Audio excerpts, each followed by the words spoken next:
Cole, I'm at a loss for exactly how to start this segment and ask this question because I'm not sure, realistically, that there is an answer to this question.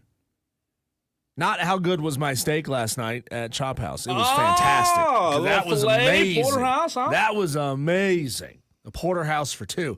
But the question is, how can a Major League Baseball team be as bad as the Colorado Rockies, having started now with the worst first 50 games of any team in Major League Baseball history, on track for the worst record of any team ever in Major League Baseball history? Remember last year we were talking a lot about the White Sox. Well, for them it was just in the modern era. These Colorado Rockies are far worse than any team that's ever started 50 games in Major League Baseball. I mean, is the roster historically bad? And in theory, these are all professionals, right? They've all think so. They all played high-level high school ball, and most of them went out to play some college ball, and presumably they were all pretty good because they made their way into the major leagues, and they all worked their way up through the system, starting at high A and then going to double, going to triple, made their way to the major leagues, and then this is what you get. How does this happen? 8 wins. 8-42 in your first 50. How is that actually possible? I think, Diesel, that when you talk about how bad the Colorado Rockies are, and by the way, it's so fascinating that a team can be this bad, right? There's no clear direction in my mind in terms of having the balance of wanting to compete, but also wanting to rebuild your franchise. People know. We've experienced this. We've talked about this, Diesel. When you are rebuilding your franchise, which sometimes has to be done, how do you balance that? How do you compete at the same time that you rebuild a franchise? That's incredibly difficult to do. And I think when you talk about these, we think are professional baseball players, it all starts at the top. It all starts with the front office. And look, do the players deserve blame, Diesel? 100% they deserve blame. They're not performing at all. However, in Colorado's situation, I think you have to put most of the blame on the front office. I mean, that's what I want to know here from you, Tolos, as well. 844-326-3663. Are they historically bad talent-wise, or are they really just not trying, which is how you tank the season as much as you possibly can? Hey, they're bored, yeah. How has that worked for the White Sox, by the way? Are they lighting it up this year? No, they're not. The Colorado Rockies, again, a historically bad team. They have committed thus far a league worst 45 errors on the season. I mean, again, these are guys that have grown up their entire lives playing baseball. How do you not know how to throw? You don't know how to hit. You don't know how to catch. You don't know how to field the ball. You don't know how to hit the cutoff man. You don't know how to do anything. It's a really embarrassing. I like this stat for you, Diesel, and the Tolos out there. If you haven't spent time yet diving into just how bad these Rockies are, it's quite fascinating. Listen to this. Colorado is on pace to finish 74 games out of first place. Think about that. Colorado is on pace to finish 74 games back out of first place, which would shatter an all-time record, by the way, Diesel. The Rockies are also on pace to finish 58 games out of fourth place. They aren't just in the basement. One sports writer from ESPN says they are tunneling their way to the center of the earth. It's bad. I mean, this is like we talked about yesterday with the Knicks, maybe the biggest choke job ever, and potentially so. But man, when you flip to this story, it's just as bad in terms of. It's not a choke job. It's just, are we talking about one of the worst baseball teams to ever field a baseball team in Major League Baseball history? I think we are. There are 9 guys on this team hitting below the Mendoza line. Only 1, 2, 3 that are hitting above 250. The team batting average is 219. It's pathetic. It really is pathetic. And you know what? I thought facetiously, you know what? Why don't you just send all of them down, bring up the AAA team, and see what they can do? I looked them up. The Isotopes Oh, I like that name. The Albuquerque Isotopes, which is Love great that name. because I love any name that kind of tries to bring in the local flair, obviously with Albuquerque and New Mexico and right up the road, Los Alamos, where my in-laws live, by the way. It's the birthplace of the atomic bomb. They did a lot of atomic testing all over the state of New Mexico. Are they the hydrogen? Is that what the mascot is? I have no idea. Is it a big hydrogen bubble walk? I don't know how that works. Let's look that up. If you're the Isotopes, what is your mascot? Hey, meet hydrogen. Meet, I don't know. What else? What else would it be? His name is Orbit. Oh, okay, it fits. Orbit, and he looks, it's hard to figure out what he is. He looks kind of like a dog, like a big orange dog. He rides a tricycle. That's nice. He's got some shoes. He's got a purple shirt. Diesel, could the Isotopes beat the Rockies today? Could they beat them? I don't know. And what I was getting at here is you can't exactly send all your major leaguers down and bring the AAA team up because they are in last place in the Pacific Coast League East. It's not great. No. Maybe they couldn't. They share a record with the last place team in the Pacific Coast League West. So they're tied for the worst record in the Pacific Coast League. So they're not good, but at least they're 19-28. They've won 19 games. Yeah. The Rockies have only won 8 games. So maybe you should bring this team up. Was it T Swizzle or somebody a couple of months ago when talking about the Charlotte Hornets, Diesel, that asked how many college basketball teams could beat the Hornets? Let's have that. You can't really laugh anymore with this conversation. How many college baseball teams today could go out and beat the Colorado Rockies? Yeah. At what point does Rob Manfred have to step in and say, look, we can't allow this. We can't. Y'all suck too bad. We can't. 2 years in a row, Cole, where we've had historically bad teams in Major League Baseball. I don't know the answer to fixing this. Is it requiring teams spend more money on their payroll? I don't know. They're not exactly bottom of the barrel in payroll. They're not doing great, but they're not the worst. $111 million payroll. That's 21st out of 30 Major League Baseball teams. So, bottom third, but the top end of the bottom third. The league average is $157 million, so they're about $46 million below league average. But their $111 million payroll aligns them with the Royals, who are 5 games over 500, and the Cincinnati Reds that are 1 game under 500. And then again, if you want to look at payrolls without looking at it real quick, the Atlanta Braves, I'm sure they're spending a lot more than that. And they're also 1 game under 500 with a team that's barely spending anything. Maybe it's as simple as, and this is kind of me saying this tongue-in-cheek, Diesel, maybe is this entire Rocky situation is as simple as baseball can't be played in the state of Colorado because of the altitude, because of the adjustment. But it's a hitter-friendly park. It should help them too. It should help them too. They stink. I don't know. Move them away so they don't have to keep coming back and adjusting to the altitude. Let them have 1 season away from Colorado and just play in the next nearby state and see if they're any better.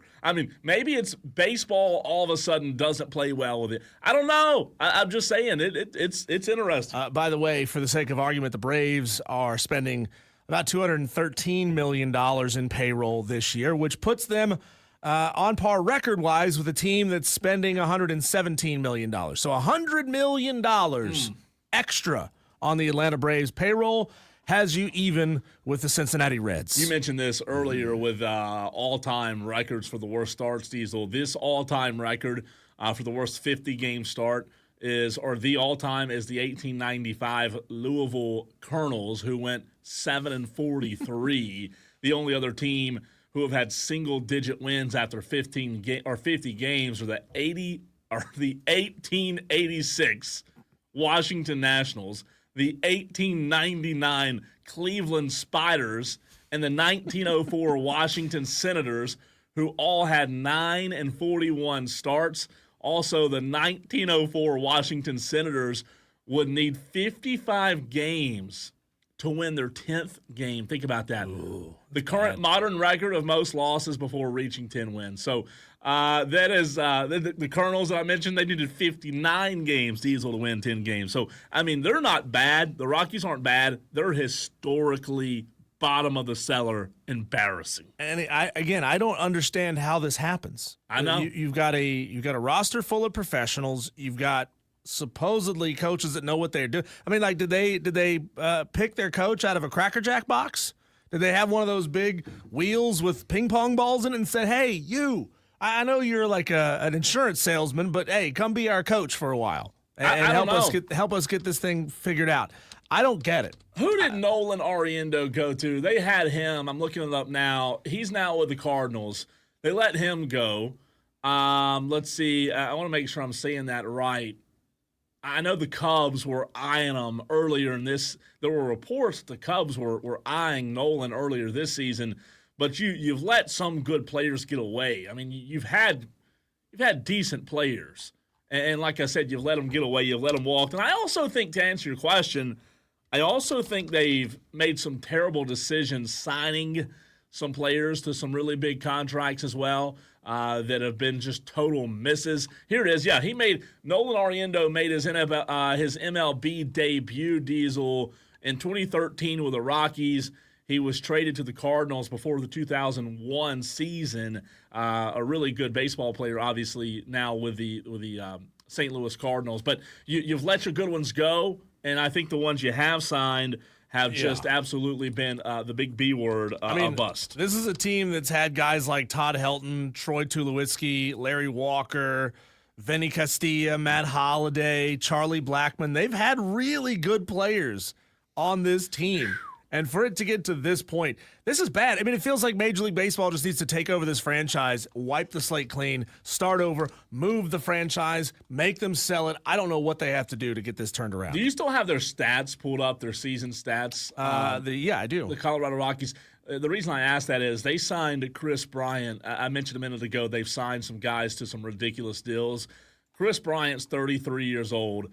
This, by the way, Diesel, is his fourth unhealthy year of a 7-year, $182 million contract that the Rockies signed him to when he was a young star, or I don't want to say young star, a young prospect. $182 million contract, $27 million base salary. And what's he doing this year? If you have his stats up, Chris Bryant. Chris Bryant has only had 39 at bats. Yep, he's been hurt. Played in 11 games.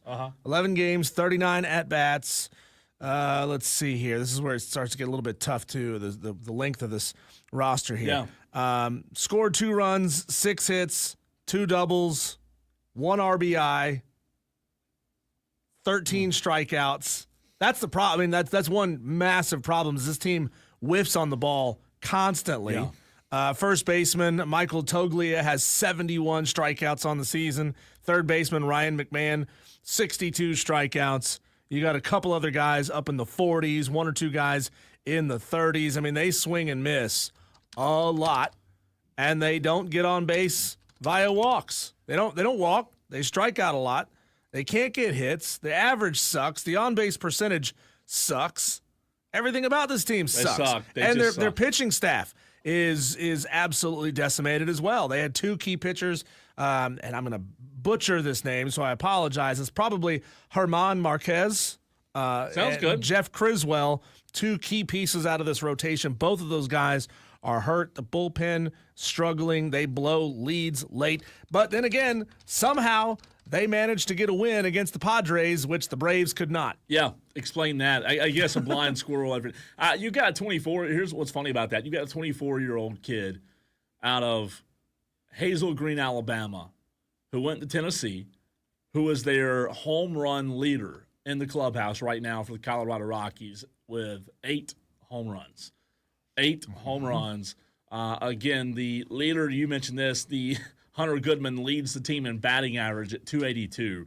So going back to your original question, the team's not good. The front office has been absolutely horrible. There's no direction from the front office, Diesel, and they've been behind clubs also when it comes to spend, making smart decisions. I don't know how you don't do something. I mean, it is embarrassing on the part of Colorado. And you know how a couple of years ago when the A's were going through their struggles, which, by the way, they're a really good team now all of a sudden, but you remember how there was just nobody showing up to games. I mean, the stands would be just dead empty.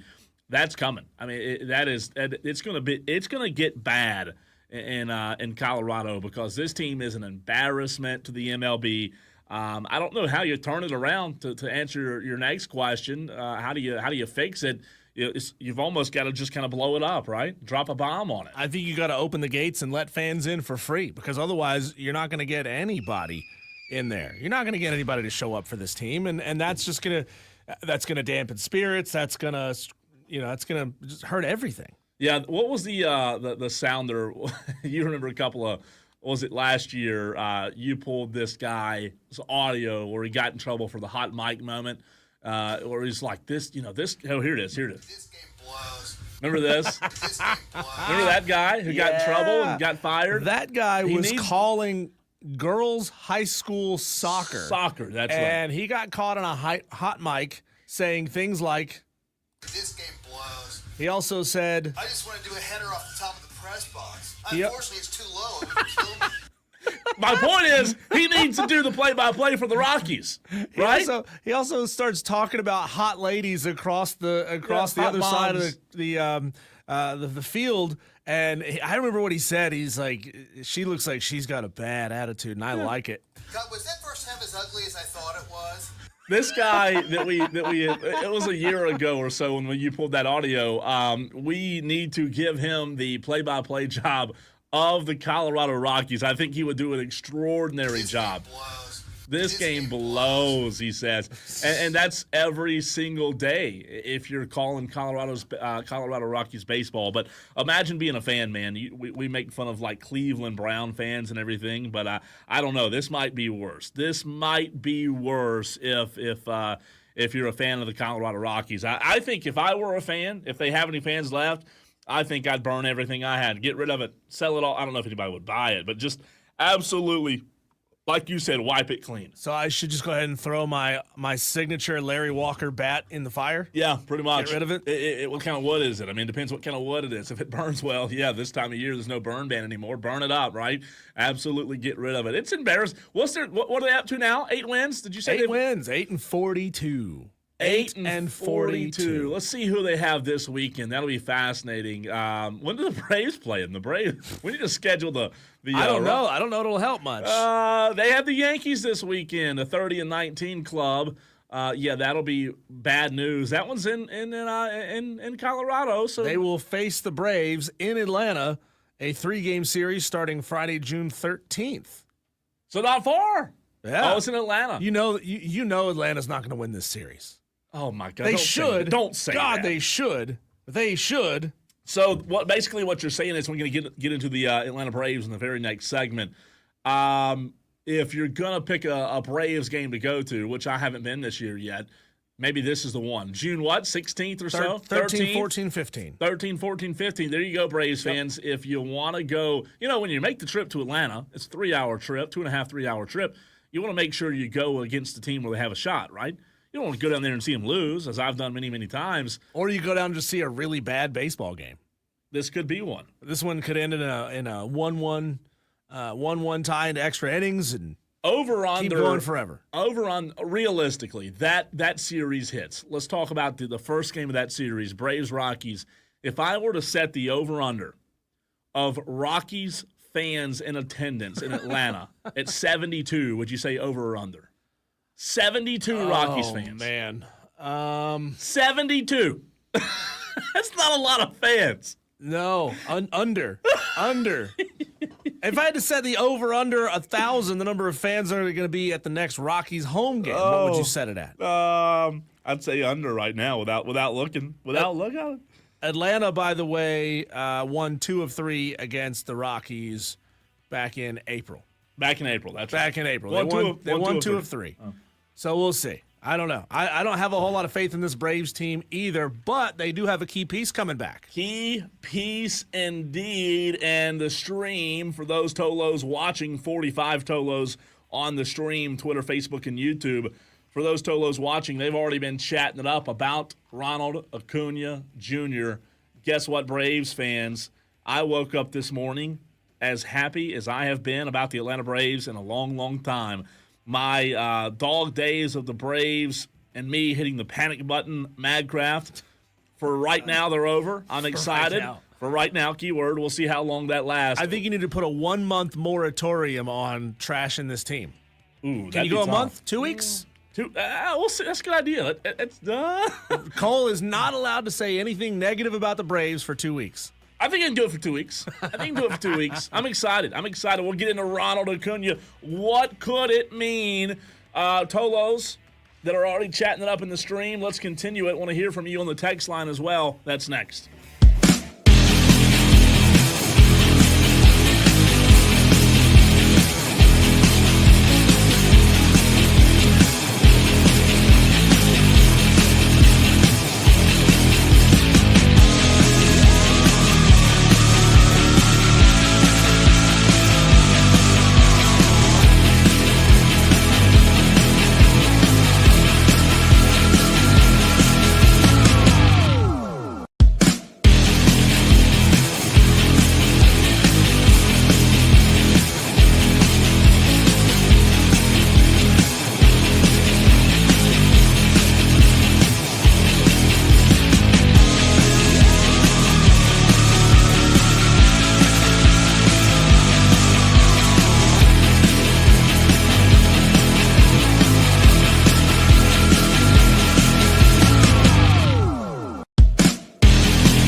He's a 5-tool superstar.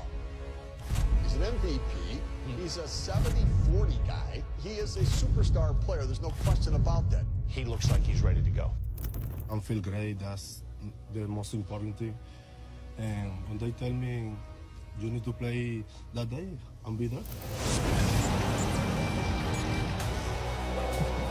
Ronald Acuna. La Bestia. Crushed off the bat of Acuna. He's going to steal it. No chance. Got another one. First swing of the game. The ball is history. Leaped, and he's got it. Ronald Acuna. A great throw on a hop. Ronaldus Magnus. Take the base and take a bow, number 13. I'm back. I'm back. Woo. He says if that doesn't get your hair standing up, Diesel, if that doesn't give you the goosebumps, I don't know what will. Ronald Acuna Jr. is back for the Atlanta Braves. And as bad as a start as the Atlanta Braves have had, he comes back at a time, Diesel, where there is a little bit of promise. There is a little bit of hope. Is it fair to put the entire season on the shoulders of Ronald Acuna Jr. and him resurging and resurrecting this team? Maybe not. However, the Braves are still alive, and they are not in the same situation the Colorado Rockies are in. And with Ronald Acuna's return tonight, Braves fans like myself have a sense of hope again, Diesel, because the best player at times on planet Earth is back in the lineup for the Atlanta Braves tonight. I'm pumped. Look, it's a psychological boost for the team. They got their guy back. He is clearly a talent boost. We'll see how long it takes him to get back up to 100% full speed at the major league level, Cole. But he's been playing down at the AAA level. He's been tearing the cover off the ball down there. I think Ronnie is going to step in and play well right out of the gate. And that's all this team needs. They need somebody who's consistent, somebody who's dependable, and somebody who can light a spark under this team. And you know what, man? Like, when you look at what the Braves have the potential to do, it does excite you. I want to go back to what I said a minute ago. It may be a little unfair to hope that Ronald Acuna can kind of carry this Braves team, but I believe I said yesterday, Diesel, that the core of this Atlanta Braves team is battle-tested enough that if you're a Braves fan today in the upstate of South Carolina, number one, we appreciate you listening to Wire to Wire. He's Diesel, I'm Cole Bryson.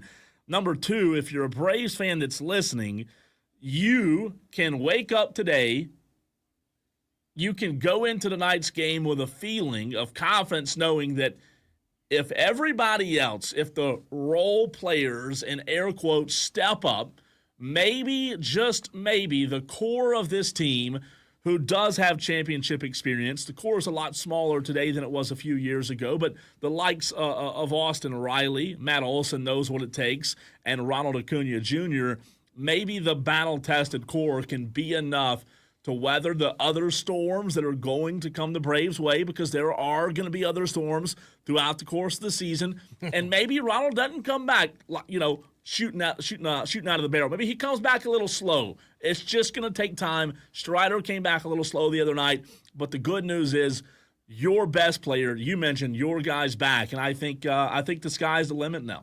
Madcraft says, say it with your chest. Say it louder. The core of this team can get it done. You feel bad, though, a little bit for Eli White, right? Eli White has come in, and he's played really, really well. He's hitting at a 275 clip. He's a really good player. I don't know if they're going to need him to keep him on the roster. In all likelihood, I mean, I would see, Jared Kelnick going back down to AAA. I hope they send him to Burger King. Eli White staying on as the number one backup behind Ronnie. I mean, I don't know Eli's playing history, if he can kind of if he can move around and play different positions in the outfield.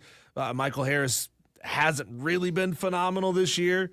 I don't know if he's fast enough to play center field. I don't know if he's fast enough to play left field, but you feel bad for a guy like Eli White, a Clemson guy who has played really well thus far, hitting at 275, 2 home runs, 3 triples, 7 doubles, 32 hits for this team, 22 runs scored in 117 at-bats. He's playing really, really well, but when Daddy comes home, you got to get out of his chair. That's just how it goes. But you know what, though? I feel like he played well enough to where, like, whatever happens to him, it's going to be okay. It's going to be okay because he did take that opportunity that you just talked about, and he played well. It's not like he showed up to the major leagues and just, the bad. He played well, and I think that'll give him an opportunity, whether that's in Atlanta or somewhere else. I hope it's in Atlanta, right? He's a kind of a hometown guy from right here in Greenville. I hope it happens. Snitker said they double-checked with him pregame and decided rather than him playing a game tonight in Louisville and taking tomorrow off, he'll take today off and come play with us tomorrow. This was yesterday, so that'll be good. I mean, he feels ready, so that'll be great. It'll be great to get him back in the lineup, says the club manager Brian Snitker. He was a healthy scratch from AAA Gwinnett's lineup before Thursday night's game in Louisville. Diesel, that gave Acuna time to travel to Atlanta and make all the necessary preparations for Friday's game at Truist Park, and that's where we are. Friday is here. It's finally Friday. You see those finally Friday memes all over Instagram, but the one that I saw last night with Ronald Acuna Jr. and the title, It's Finally Friday, hit a little bit different because tonight the Braves, who lost again last night, need Ronald Acuna back. They need that spark in the lineup that you mentioned, and the Braves are Diesel. We mentioned this yesterday, but they're going up against a good Padres team, a really good Padres team. The Braves are now a losing record ball club, sitting at 24-25, so they need a good series against a really good team who they didn't perform well against the last time. Trying to look up and see how Ronald Acuna Jr. performed in AAA ball before now coming back to the Braves lineup. I do remember seeing videos of him hitting home runs. He had his rehab assignment, went 6 for 15, hit 400, 2 home runs, 2 RBIs. He's seeing the ball well, but AAA pitching ain't major league pitching. There's that step up. There's going to be a big time step up in pitching. So we'll see if Ronnie can hit the ground running. I mean, you hope that he can go out there and put good contact on the ball and get himself comfortable and reacclimated quickly. Madcraft is proud today, wearing the "I told you so." He says, "Bro, I've just buried you in your whole saga." Let's see. We got to move past this. We can't. We have to move. He past cannot get over this old, and that's what I said a minute ago.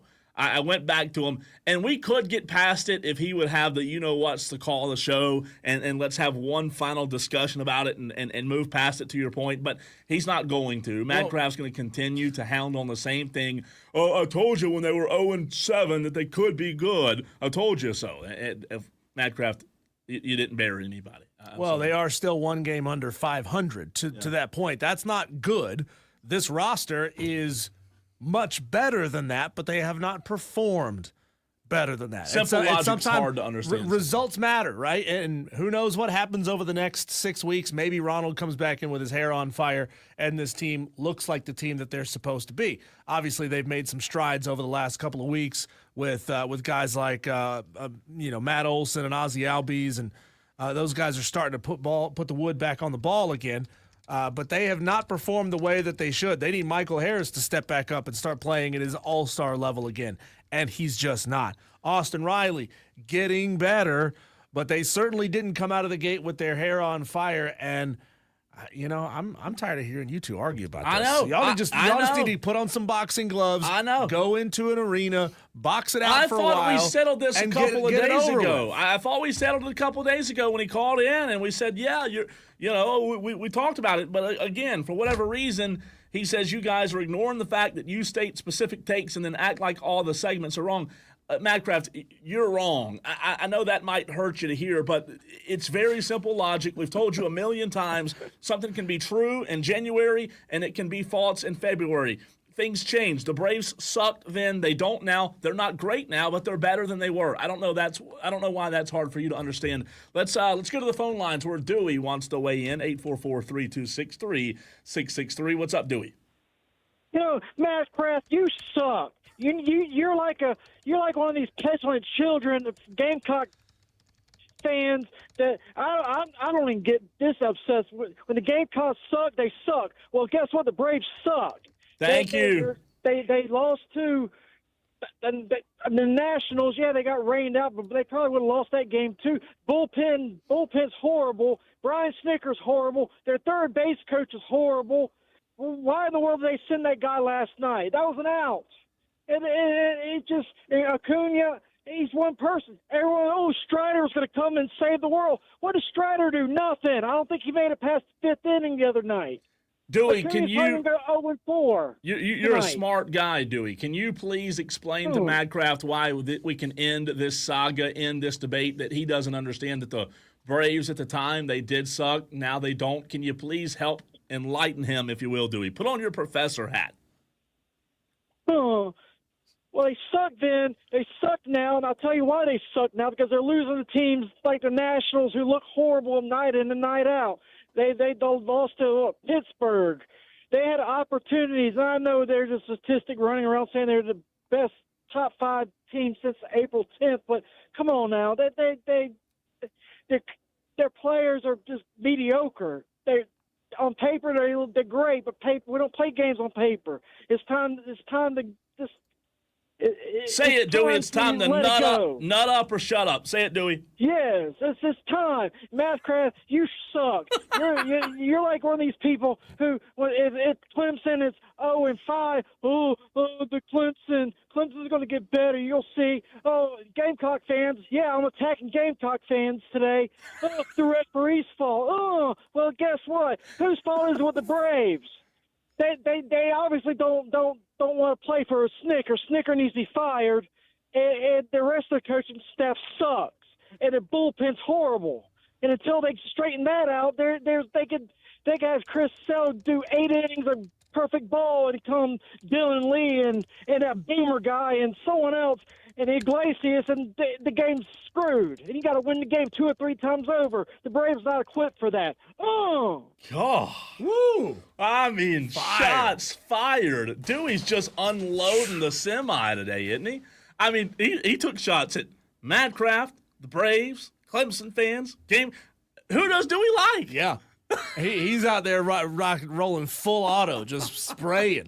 But I'm going to tell you, I mean, like, look, first, what it was, 9 games, the Braves were absolutely awful. Did they have talent on the roster? Yes. Was the talent on the roster performing up to their level? Absolutely not. You can't sit here and say that the Atlanta Braves are somehow world beaters now, because they're 10-10 over the last 20 games. And they're a 500 ball club. And they hadn't won a game since Sunday. Right. They get up a game over 500, and then they lose 2 in a row. And now they're a game below 500. And then they get up, and then they lose. And they lit up, and they lose. So this is a mediocre baseball team. Now so let's not talk about this Atlanta Braves team like they're some great team. Yes, they have talent on there, but the talent is not performing. Yeah. And talent...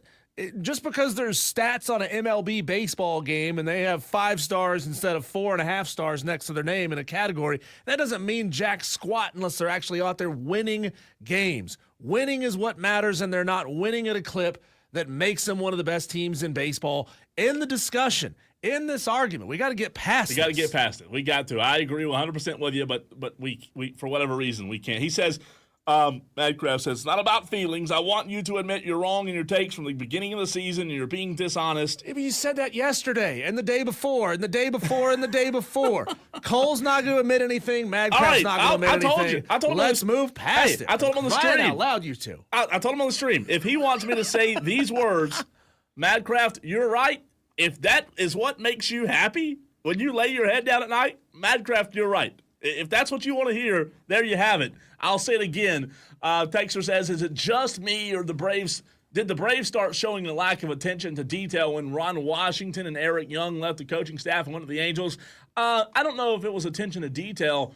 I think losing Ron Washington would hurt any club. Ron Washington, when it comes to attention to detail, kind of to your point, Texter, from the 978, yeah, I loved having Ron Washington on staff. And I think him leaving the Braves hurt tremendously. I think he was one of the best assistants, Texter, in all Major League. Now, is he the same?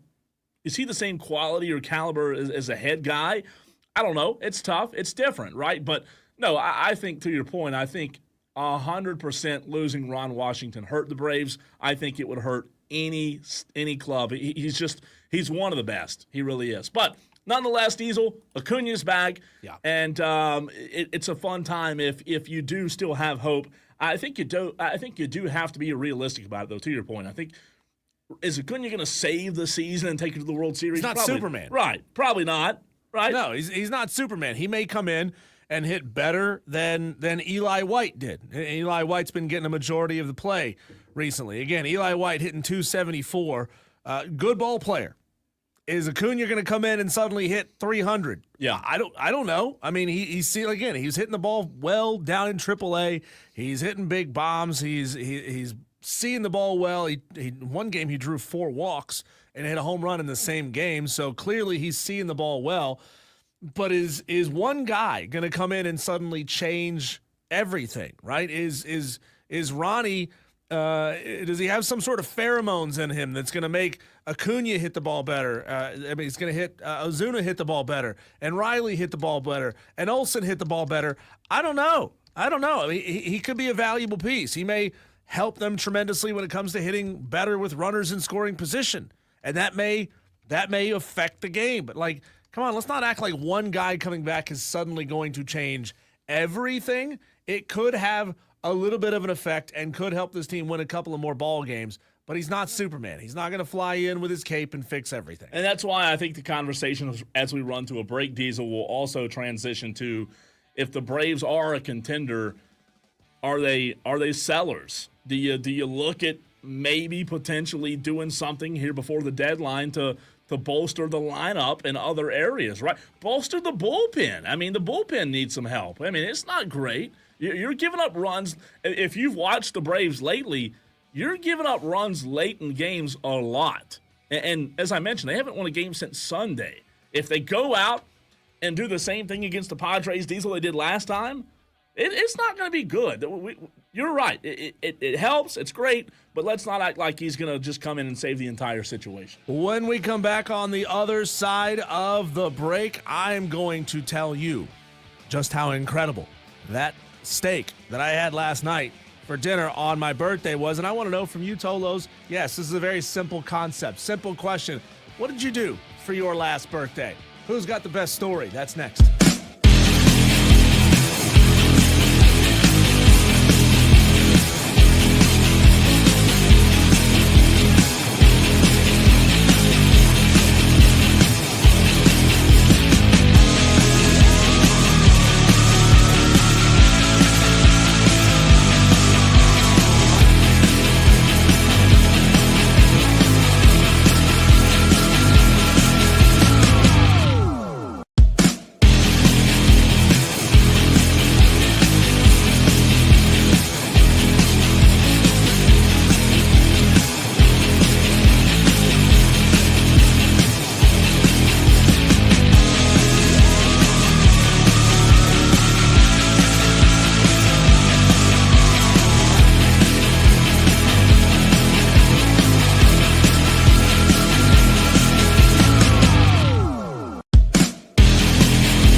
Wire to Wire with Diesel and Cole Bryson. Can't say it enough. A home run steak dinner last night for me, man. I'm going to brag about this thing just a little bit, and we're going to get into the second half of this very short segment here. What's going on with Mike Malone, former Nuggets coach, coming out saying some wild stuff. Why is this necessary? Who are you trying to impress, Mike? But last night, Cole, I did something I don't do very often. We don't, my wife and I, we don't go out to fancy dinners or anything. We don't do that very often. Didn't know where that was. Once a year, twice a year, like my birthday, her birthday, that's it. It's the only time we do it. Last night, she took me out to Chop House. Oh, yeah. In Greenville. Oh, my God. Yeah, it's fancy got, stuff. We got some, like, huge baked shrimp. Like, the shrimp were, like, the size of this little microphone cover thing here. Shrimp were gigantic. We got a lobster tail. We got the porterhouse for two, which was just like cooked incredibly, cooked perfectly. Normally I like to go for experiences on my birthday. My birthday falls in the middle of baseball season, so I like to go to. In the past, we've gone down to Atlanta, gone to Braves games. I like to go to Drive games. Didn't go this year, but we might go this weekend up to Spartanburg for a Spartanburgers game. I'm going tonight. Keep the celebration going. But Tolos, especially if your birthday falls during a sports time of year, what do you like to do with your birthday? Do you can you even talk about it live on the air? Some of you can't do it because it might get a little bit saucy. But Michael Malone, former head coach of the Denver Nuggets, has made it known that even though he really respects Shai Gilgeous-Alexander, he's just not over his ex in Nikola Jokic. He said right after Shai Gilgeous SGA's MVP trophy ceremony, yeah, but I didn't vote for him. Is this necessary? To me it sounds like that Journey song "Separate Ways," where it's a guy pining over his ex, saying, "Don't worry. If this new guy breaks your heart, you can come back to me. I'll always be around." Why is it necessary for a guy to poo-poo on somebody's parade and say, "Yeah, he's a great player, but I didn't vote for him"? You know, it's not necessary, number one. Number two, I saw him on TV last night with ESPN doing the stand-ups, and I was like, that's weird. Yeah. Like, he just got fired, and bam, here he is a couple of days later doing stand-ups on the court. I love that he's involved. I don't love is it saltiness? Is that what it is? Is it a little bit of saltiness? I think he's mad. He's mad at his old team for letting him go. Good coach, playoff contending coach, got let go. Yeah. I think he's number one salty. I don't think he wants to talk. He probably doesn't want to talk about it either. You know what I mean? He probably doesn't love the fact that he's having to answer those questions. And he's a good coach. Nobody doubts that. Malone's a good coach, and you know what? He'll land on his feet. He might take up broadcasting. He did pretty good last night when he was on TV. A lot of former coaches have done that, especially in the NBA, Diesel. But no, it is a little salty on his part. Not the steak. Malone. Was your steak too salty or just cooked? My steak was. Oh, how'd you order it, by the way? You didn't tell. Medium rare. Good. Medium rare. Good answer. Good answer. It was. I think they cooked it just a smidge less, so I think it was a little closer to rare. But I loved it. I mean, it was absolutely phenomenal. Here's the thing, Cole. So you know, there's that constant debate about do you put steak sauce on a really good steak? Yeah. They have their own homemade steak sauce. Ooh, I like it. I had to try it, right? Like. Because I even said, she goes, "Would you like some steak sauce?" I'm like, "Isn't it bad form to put steak sauce on a really good steak?" She's like, "Not if we make it in house." So I tried it. Was it good? It was good. Honestly, taste like A1? No. It honestly reminded me a little bit more of like a Heinz 57, which I don't love Heinz 57 anyway. But it was their homemade version. It was probably very different from a Heinz 57. I tried it. I had a couple of pieces with it, and I said, you know what? Steak doesn't need it. It's good enough, though. That's good. I mean, it's good that you would rather it be that way than having the drench. Now, look, I love But they brought me a gravy boat of this stuff. That's God. Normally most restaurants, when you ask for like a condiment on the side, it's that tiny little thimble. Cup, yeah. But this was a gravy boat of sauce. There was no way I was using it all. Man, so gravy boat. That sounds good for your blood pressure, right? Don Munson, Diesel, good friend of the show. He is so in depth with what's happening with Clemson. Why? Because he's, number one, behind the microphone, but number two, he's with the programs that you care about. We'll talk to Don Munson next.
Well, he's currently watching Florida State and Duke. Who is it that we're talking about on this Friday edition of Wire to Wire?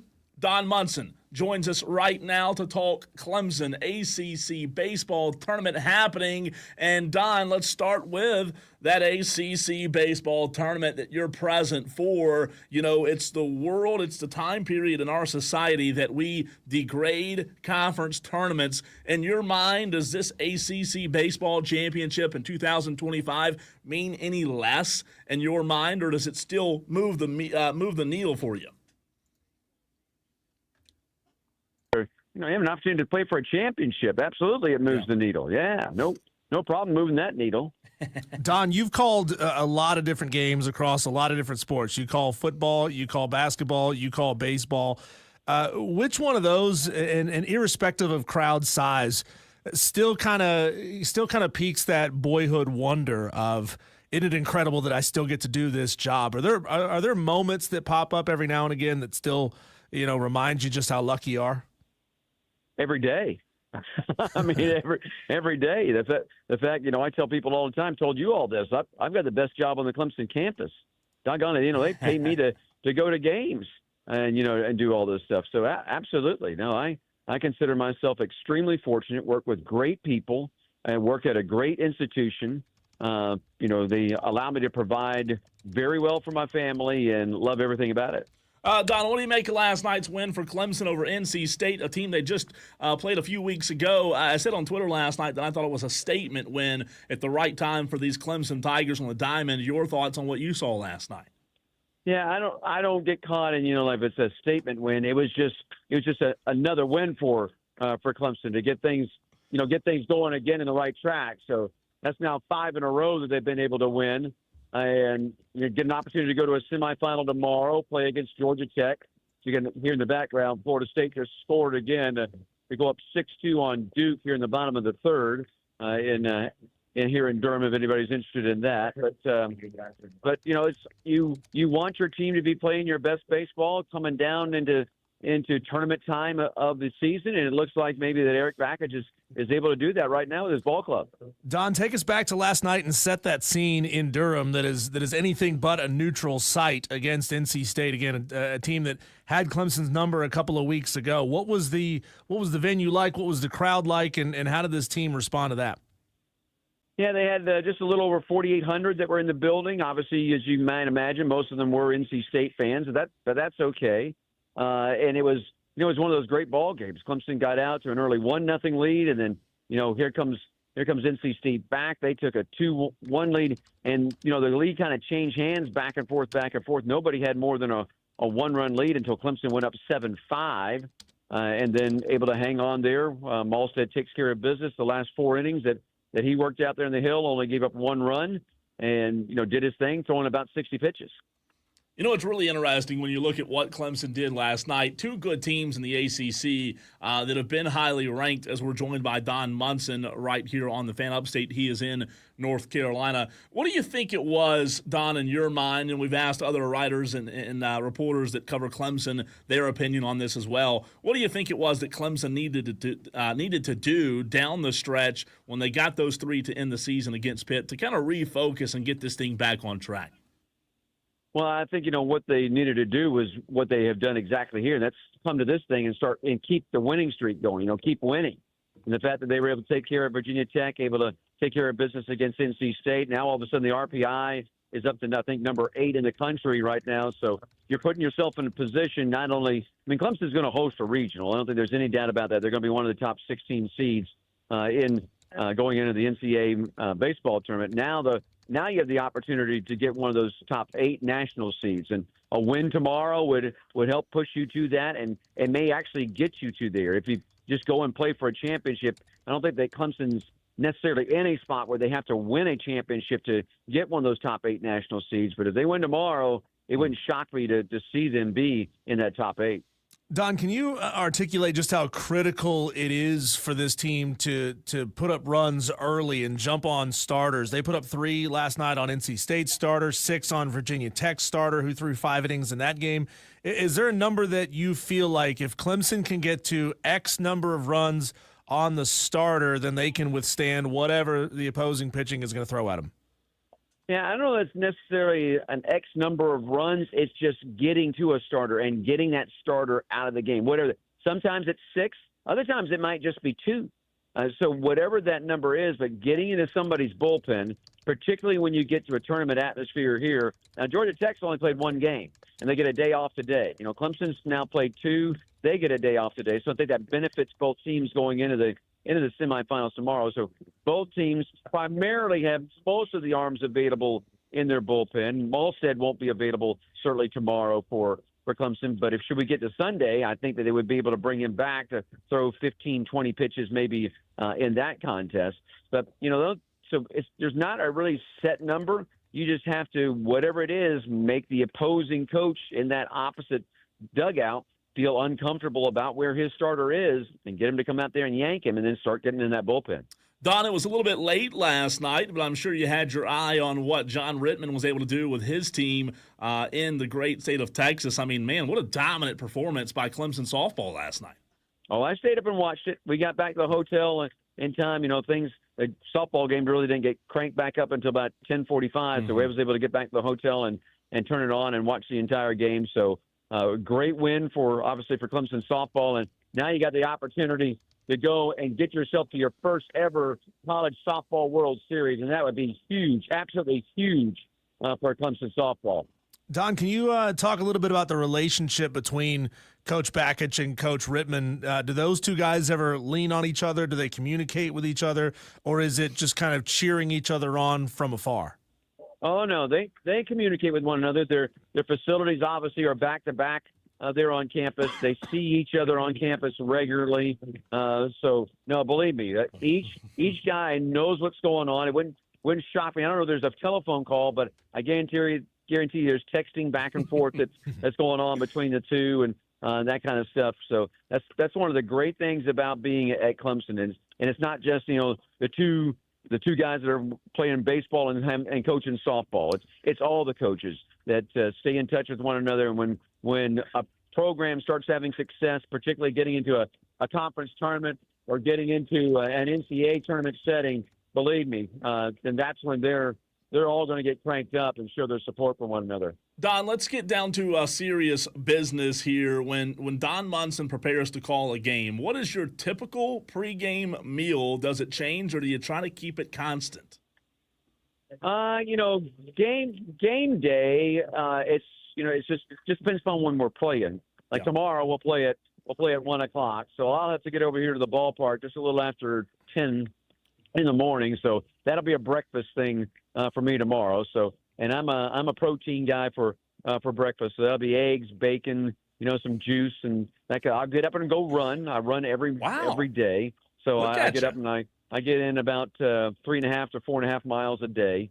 So I do all that. So I'll get up, run in the morning, and then eat breakfast, shower, and then get ready to get over here. And probably won't eat anything prior to the ball game because breakfast should fill me up and be ready to go, and then be hopefully starving after ball game, and then that's when you can go enjoy a victory dinner, and you go find someplace nice to enjoy a victory dinner. Now, Don, are you the type of guy that goes to find a treadmill in the hotel rec center, or do you go out in town? No, I'm an outside guy. So rain or shine, I'm an outside guy. So I'll go run. The great thing is here is that the weather has been just spectacular. By the way, Florida State is blowing this thing open. They just put an 8 spot on the board, and they're still batting 2 outs in the bottom of the third. So they're going to be in danger of run ruling Duke if they can get to 7 innings, being up 10 or more. So they just have absolutely exploded here in the bottom of the third.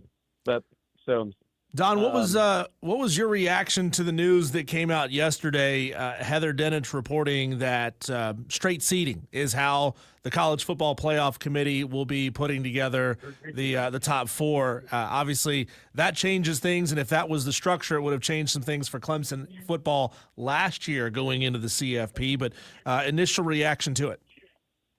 Well, I guess I'm not shocked that I think all of us knew that was the way we thought that it was going to go. So I'm not shocked that it went that way. It wouldn't have made any difference last year for Clemson. Clemson was going to get in, as they were going to get in, so there wasn't a big deal there. So now, but what's coming now is that there's going to be more teams. More teams are going to get added to this thing. If you don't think that's coming, I think you're just absolutely crazy. And that may only be another year or two down the road when that comes. But college football is changing right in front of our eyes, and it's going to continue to change. 2028, 2029, when we get there, those are going to be really, really big years for college football. A lot of contracts with conferences are due for renewal, and it's going to be very interesting to see what happens when we get to that point. Don, when you look at the ACC as a baseball conference, do you find it fascinating, or maybe you weren't surprised just how quickly Eric Bakich just kind of gained the respect of the conference and kind of catapulted himself as one of the top coaches, if not the top coach? There's been some really good historic coaches throughout the ACC in the past decade or two, but it didn't seem like it took Eric Bakich long to find a good spot in being near the top of the ACC. Well, one, obviously a good selection by Graham Neff, our athletic director, to bring in Eric into this situation. But this is a good job. And this isn't just a good job; it's a great job. And so there were some inherent things that he inherited becoming Clemson's head baseball coach, and then he surrounded himself with really good people. And then he's developed this culture. Winning at his first year here at this ballpark, winning an ACC championship in his first year, I think was another big plus for him, and he's just going to continue to build on that. As one of the new things obviously that's coming in to the collegiate game is the revenue share. And as we'll go into next year, revenue share will come on board. There'll be full scholarships for all the baseball players. I think they're going to, 28, maybe 30 scholarships, something like that, instead of the 11.7. That's going to change the atmosphere and for a lot of people, but in particularly for a school like Clemson that's going to go full bore, and they're going to fully fund all those scholarships. There'll be some schools in the ACC that will not do that, and that'll be interesting then to see what happens with those programs. Don, what's the dynamic going to be like when it comes to deciding how much money to share around to the different programs on campus? You can't just go based off of performance, because Clemson's got a lot of sports that are performing at a high level right now. We had a chance to bring on Ashley Chastain Woodard, the softball coach down at South Carolina a few weeks ago, and she kind of said, look, I understand the pecking order. Football is going to get the most, basketball is going to get slightly less than that, baseball a little bit less than that. In your mind, how are they going to figure this out? Is it going to be sort of a dynamic algorithm based on performance, based on where they want these programs to be and how they want to grow them? How are they going to figure that out? Well, Graham Neff has already announced that answer, and he announced it a little over, maybe not quite a month ago. But the way that they're going to do it at Clemson is going to be, what do you generate revenue-wise? And so that's that. As your sports generate more revenue, then guess what? You will get more revenue from the rev share. And so that's the way that it's going to be done at Clemson. So obviously, a majority of it's going to go to football because they are the major revenue-generating sport at Clemson, and then it's going to filter down from there. That's I think that's a great way to do it, because the more success your program has, generally the more revenue you produce. And if you are more successful, and then you get what you earn. Boy, there's a novel concept in the world of which we learn, of which we live right now. So you are going to get what you earn, and I see no problem with that. Don, my last question for you. When it comes to this Clemson baseball lineup, you look at guys littered throughout the lineup who have the potential of being really good at the plate. But Cam Canarella last night, 4 of 5, just, when he's on, this Clemson baseball team is really hard to beat, really hard to take down. Watching him as much as you have you picked up or sensed that Cam is better in certain spots or against certain pitchers rather than others? Well, he's on it. Let me take it back. Going to the beginning of the Duke series. All right, so going into the Duke series, which was our last home regular season series of the year, he was batting .298 going into that first game. His batting average has gone up 50 points, roughly 50 points since that first game. So what's been the difference with him? The difference is that he's just seeing the ball better. He's zoned in. He's locked in.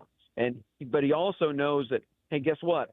The light's starting to shine a little bit brighter on the program as we get deeper. And he realized, I've got to up my game. If my team is going to get to where I want them to go, then A players have to bring their A game. And that's exactly what Cantarella is doing right now. He's bringing his A game both in the field and at the plate, on the bases as well. And he's being the guy because he is the guy on this Clemson baseball team.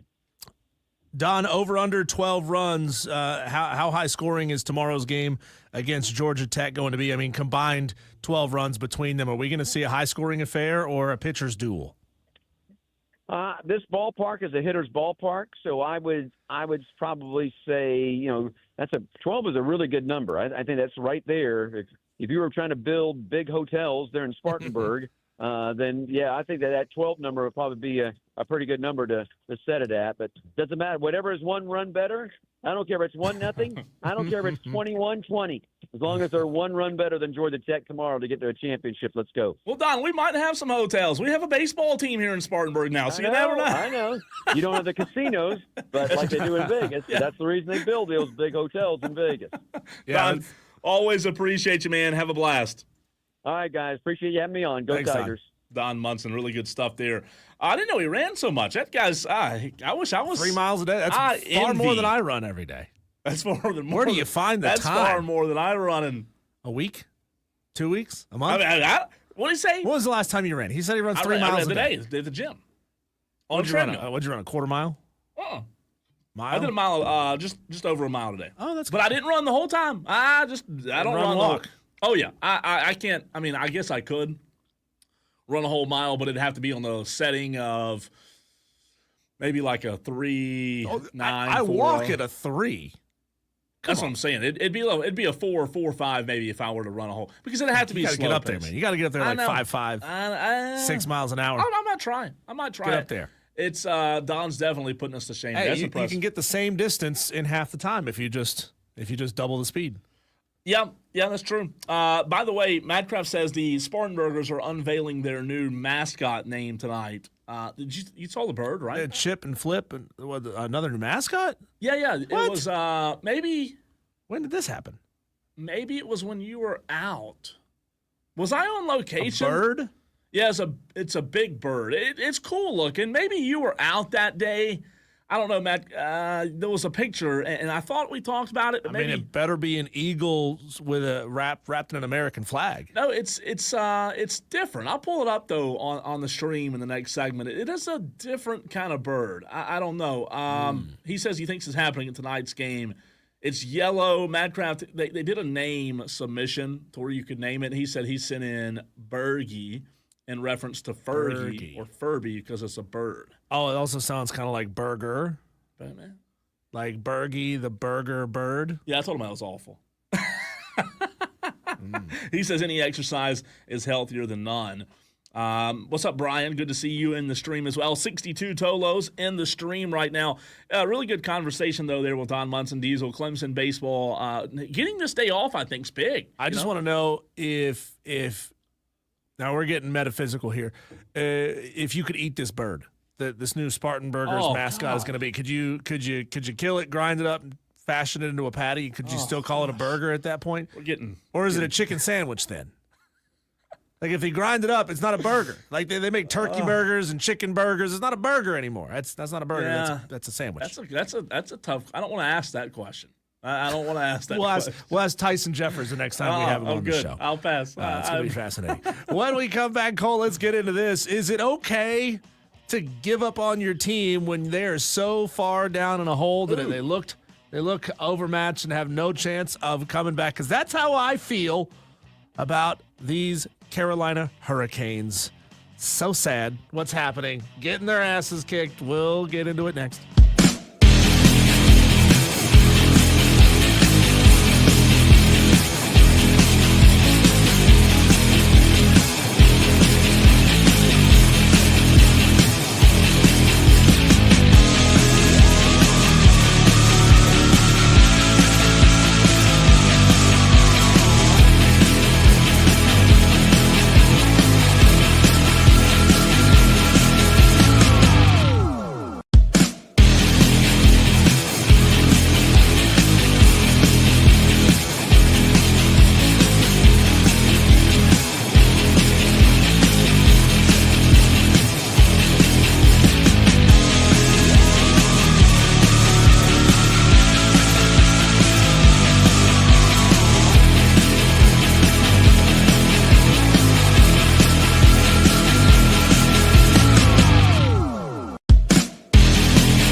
texter says, just a feeler. Are you guys making sure to read every single text since Rob supposedly neglects his texters? Well, texter, have you ever heard that if you keep picking at a scab, it'll never heal?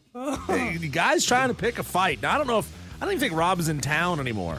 Oh, did he leave? I think Rob had to go out of town. He took the company jet. Yeah, he took the company jet, and the company jet, Cole, is one of those coin-operated things you used to see outside of a grocery store. You sit on it, and it kind of wobbles back and forth. No, this is going back to a gripe that JD had yesterday on the stream. It was funny, by the way. Very really funny. Yeah. He said Rob Brown asks people to text in and give their opinions and their thoughts on whatever topic it is he's talking about on his show, but then he doesn't actually read the text messages. Well, we immediately got Rob Brown to call the show. I sent him an SOS emergency text, and he calls into the show like, guys, what's up? What's going on? Can I help?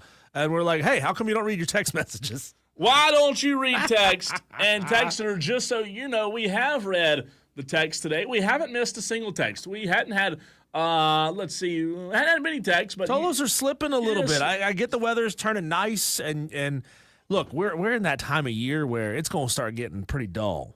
Mid-season baseball, unless your team is amazing or terrible, is not all that interesting to talk about, right? I mean, the most interesting thing coming up in the baseball season is going to be the All-Star break and the Home Run Derby, which most people nowadays just say that sucks. So it's a hard part. It's a hard time of year, man. Like, the most exciting thing in baseball is something that fans say they used to love. Now they don't love it anymore.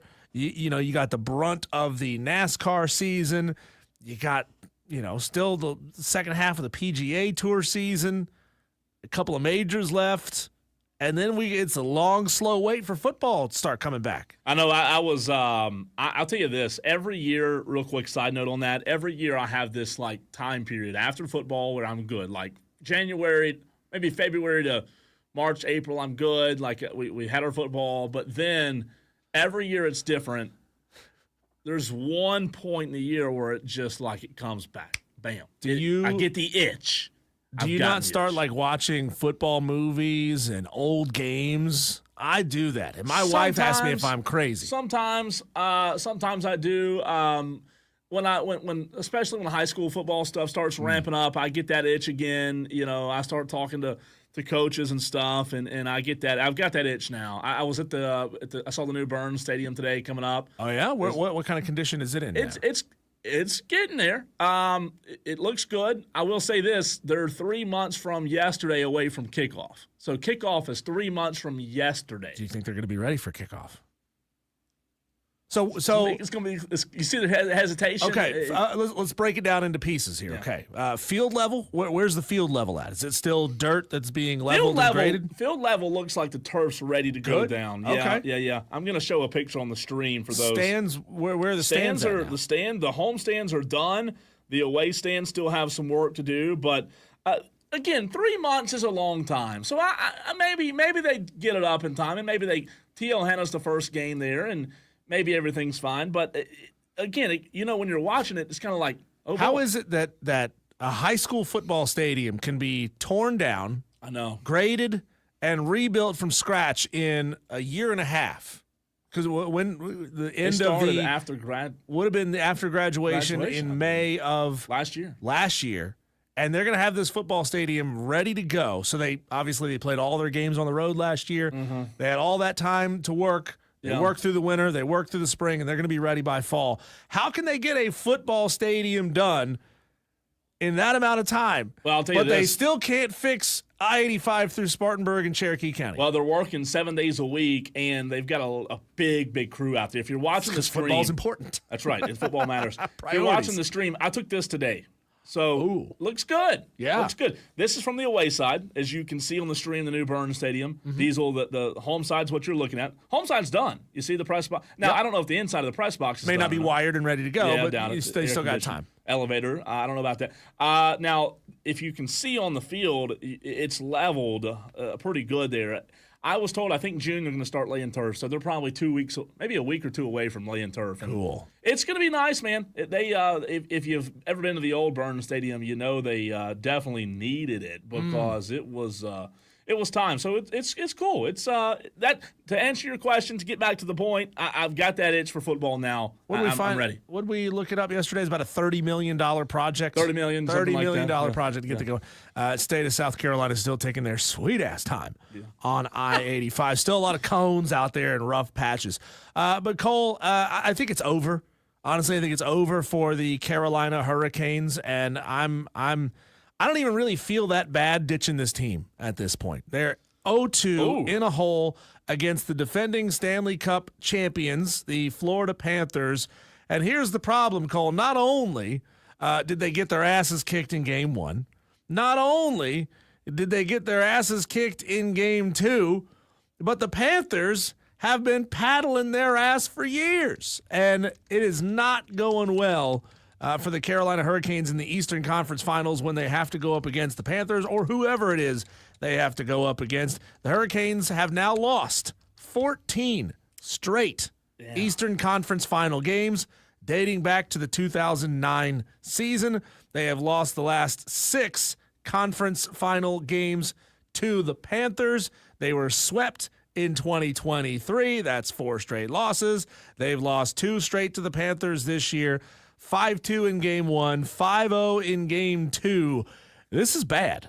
What was that? 16 games?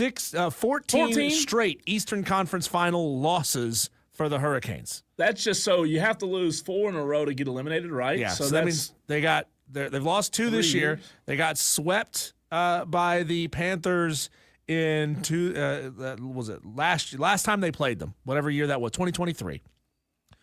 And then they had to have been swept the time before that. That makes 10. And they had to have been swept the time before that. So this would be awful. The fourth. This would be 3 straight sweeps if they get swept. Yeah, Ugh. That's bad. That's got to be up there, man, in terms of playoff sports like hockey, NBA, baseball. I mean, that is what is it about the conference finals that they just can't win a game? I mean, you can't win a game. I mean, this is a team that's won the Stanley Cup before. I mean, it's not like they have never been in this position. They've won one. Is that right? They've won one. Yeah. We talked about it. Rod Brindamore was the coach. Rod Brindamore was on that team. Yeah, we talked about it. You know, I've watched a little bit of both of those games, and last night was kind of the same thing. I was out with some friends. It was on the TV, and same thing Tuesday, Diesel. It was never close. No. It almost feels non-competitive, and that stinks. Yeah. That stinks on your home ice, too. On your home ice, being outscored 10-2 on your home ice when your goalie is normally amazing. He has a 94% save average, and he's given up 9 goals in his 2 performances in just 5 periods. They pulled him. They pulled the starter last night, Cole, and the guy that they put in to replace him, he's also given up goals too. So it's just a bad time to be a Hurricane fan. They the 2 losses, Diesel. The note that I took away from kind of keeping an eye on it. The Hurricanes are getting down early. I said it Tuesday. They're digging themselves in a little bit of a hole, and once you do that, the Panthers are just getting up on them. Carolina managed only what you mentioned this the other day. Last night, only 17 shots on goal in the whole game. Yeah, they're usually averaging somewhere around 30, 35. I'm not a hockey expert. What do you – I mean, are they just getting suffocated that much defensively where they're only getting 17 shots? I mean, that's low. Yeah, in a whole game. The Panthers are playing really physical. I mean, they're checking them hard. Yeah. That gets you off of your rhythm.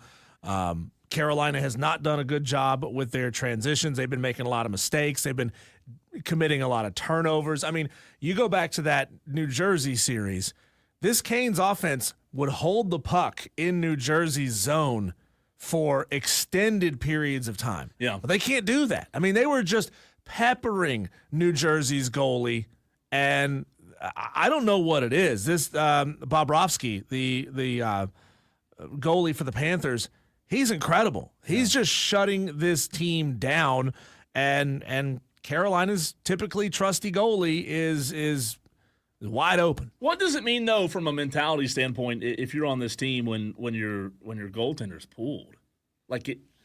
That's it happens. I mean, people have bad nights, right? Yeah, I mean, but you the got to figure out conference why. finals, whew, man, Yeah. I feel like that would be tough mentally. And then you think about, we talk about this with golf all the time. Think about how tough mentally Carolina, their headspace right now. Their goalie's getting pulled, right? He's not performing. They can't get shots. And oh, by the way, you've lost 14 straight games. I mean, mentally, man, I think this team is stuck between a rock and a hard place right now. Mentally, it's tough. Do they get one win against these Panthers? I think they get swept again. Oh, honestly, I mean, they got to go on the road now. Two more games on the road in Florida against a raucous crowd. I mean, I don't see how you start Anderson in Game 3. I think you gotta start Kochetkov after him, behind him, because Anderson's cooked. I mean, he's wide open. Rod Brendamore's got his job cut out for him. If they win one in this series, it'll feel like a little bit of a Pyrrhic victory, but I don't see it. The Oilers are kind of in the same spot. If they lose tonight, they'll be down 2-0 to Dallas. The Stars have had a really good year, 50-26. If the Oilers lose tonight, Diesel, you're talking about the Oilers being down 2-0.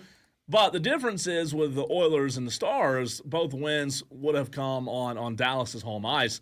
Carolina has not been able to defend home ice. So what are they? Saturday for Carolina. Is that right? The next game, Hurricanes and Panthers, Game 3 in Florida. I don't know if they would take an extra day or not. They played last night, and they'll play again on Saturday. They'll play again tomorrow. Yeah, tomorrow in Sunrise, Florida. I don't know. You're right. It's going to be tough. I would say at this point, it must feel like the series is kind of over. But this is a terrible thing to say. If you're the Panthers, just break that streak. Just break it. Somehow, some way, win one game. Win one game and don't get – I'm sorry, the Canes, not the Panthers.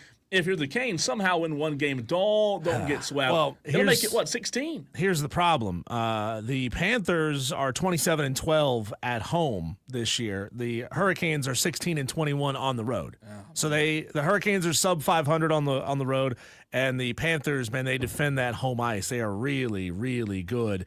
I just wonder, Cole, does it make me a bad fan to just write this off and be done with it? No, I do that every year with the Cowboys. Because I like the Hurricanes. I try to keep up as much as I possibly can during the regular season. Truth is, like, I'm a creature of habit, right? I love college football, and I love pro football in high school as well, because it's every Friday night, it's every Saturday, and it's every Sunday, right? Yeah, there's Monday Night Football. Yeah, there's Thursday Night Football. But, I mean, when the vast majority of the games are being played. I need that repetition. I need that habit. And with hockey, it's just hard, man. They're bouncing around from night to night to night all throughout the season, and I have a hard time watching a lot of regular season games. So I really kind of wait until we get into the playoffs to dive into this thing hardcore and commit myself to watching it. But, I mean, as soon as I really commit to this team, they screw me. Yeah, that's the tough part. You want to be invested. You really do. But at the same time, it's tough because it's not like you can just run up there and catch a game. You've got to spend the night if you're going to do that, right? In Raleigh, it's a good drive. So it is tough. It really is. But maybe, just maybe somehow the way Diesel, the Hurricanes can break the streak and win one game. And then who knows? Like if you somehow win Saturday and take that game, you're down 2-1. If you could somehow tie it up on their home ice, then all of a sudden it's a brand new series. But that's a lot easier said than done, obviously. I mean, that's like begging the question, if New York loses Game 2 in their series against the Pacers, then they got to go on the road to Indiana. Do you really think the Knicks can get wins on hostile floor?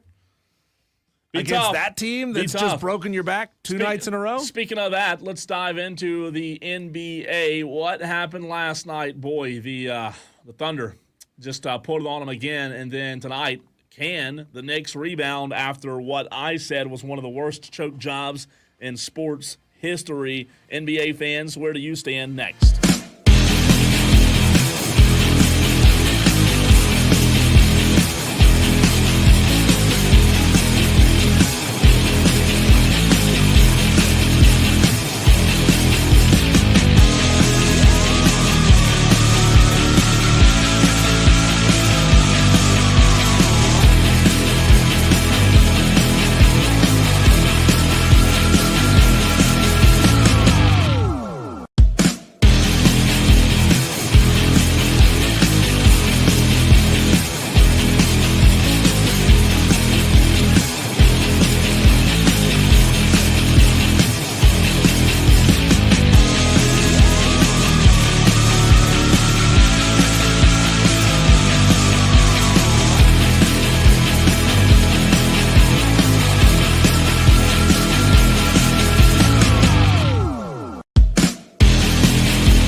Man, y'all spent a whole hour not talking sports, someone said yesterday. Well, guess what?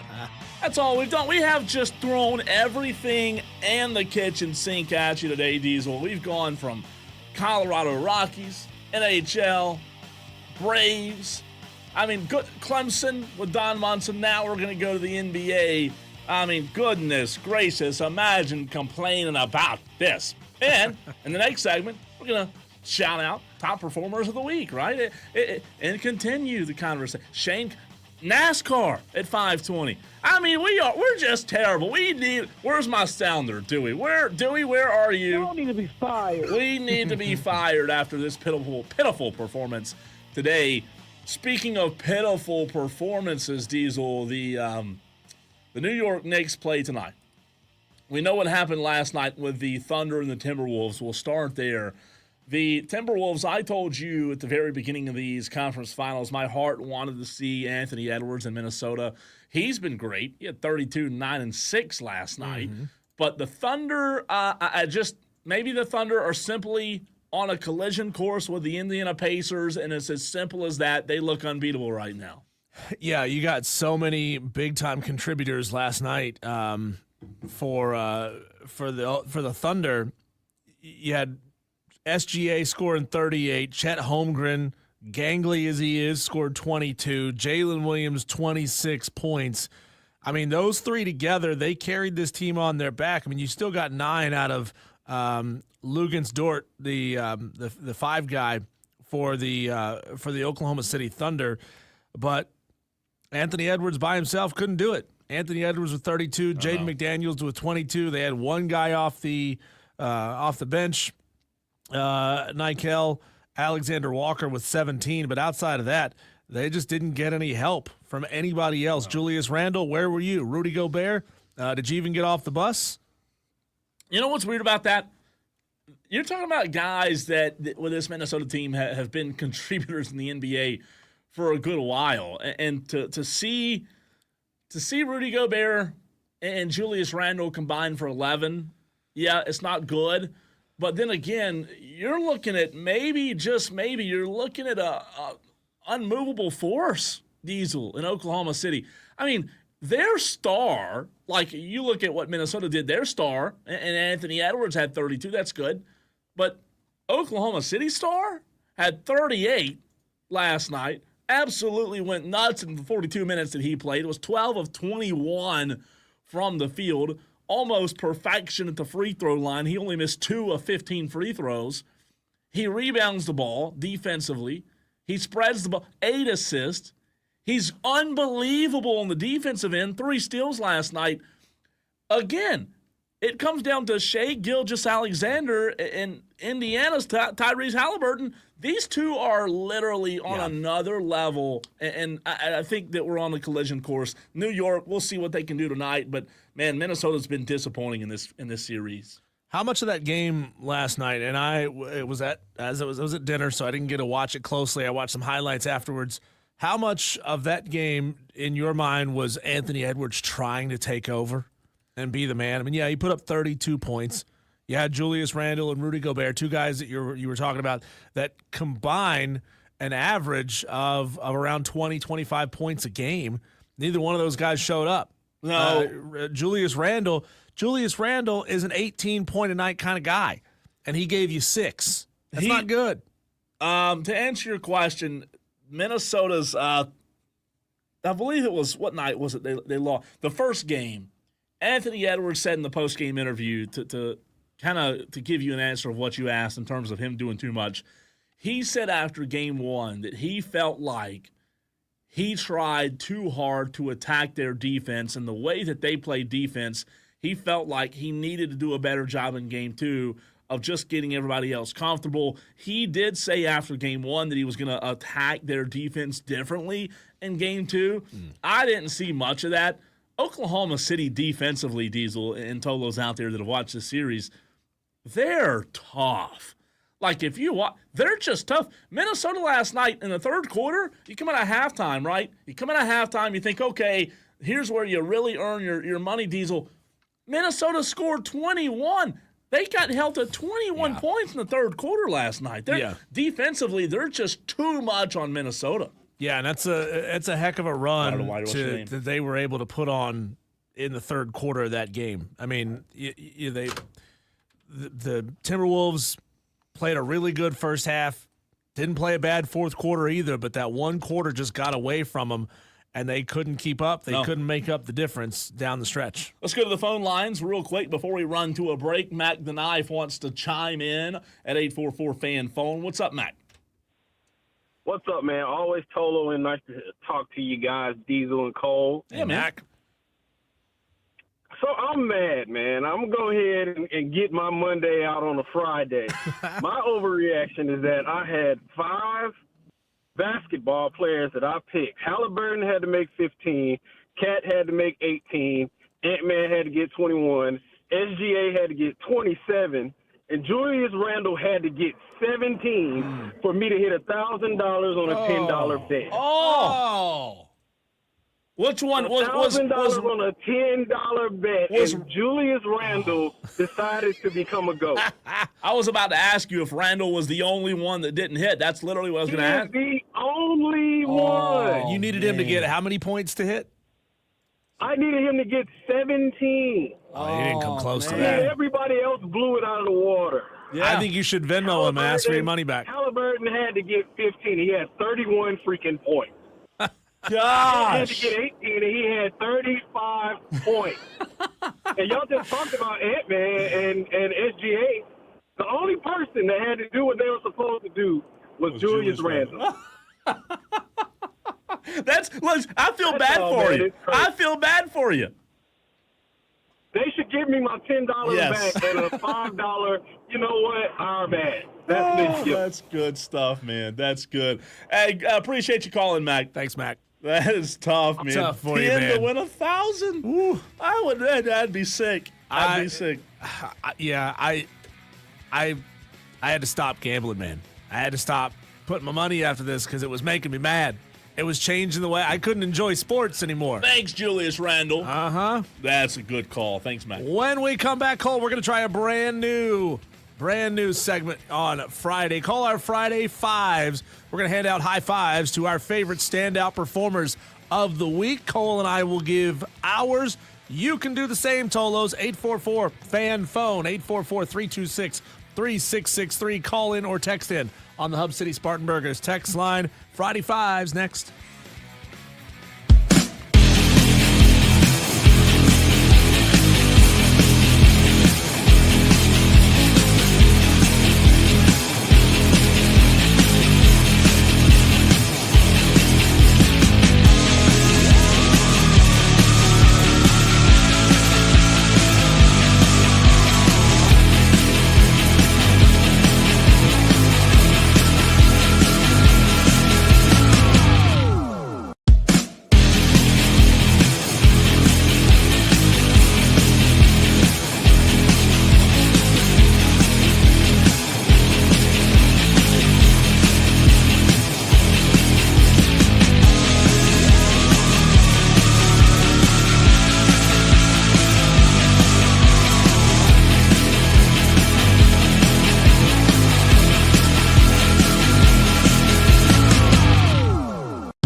slapping hands Slapping here on hands. Wire to Wire with Diesel and Cole Bryson. Welcome into the show, Tolos. Appreciate Don Munson joining us earlier at 4 o'clock. You're gonna hear that again coming up at 6:20 if you missed it. Remember, you can catch anything that we do on this show whenever, wherever you want to on the free Odyssey app. Also, we have been, for the Tolos that are wondering or asking, we have at random points lately been killing the stream late in the show to send you all to the Odyssey app that Diesel was just talking about.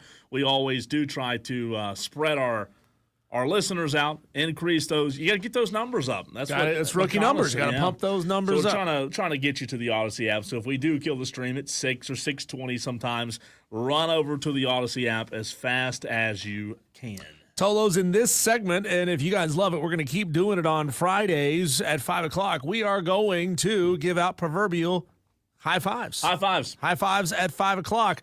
We're not going to do just 5 of them. We're going to do as many as we want to, as many as it takes to fill out the entire segment. But you can participate as well. 844-326-3663. Highlight a particular performance that you loved from this week. Could be a pro athlete. Could be something you did. If it's a performance you had in the bedroom, we don't need to know about that. We don't want to know. But, we got a lot of Tolos who have kids out there playing baseball and playing softball, having themselves big-time performances. So if you want to shout that out, if you want to high-five it, call into the show and do it. Cole, I'll start with Aiden Canuck from Clemson, the ACC Pitcher of the Week. He had a dominant – oh, my God. Oh, sorry. my God. I didn't mean to derail the conversation. I'm sorry. Our voiceover guy has been saying Aiden Knack, and we got to figure out a way to let him know. I'm sorry. But he had one whale of a performance against Virginia Tech on a Wednesday. 6 innings, gave up just 1 run.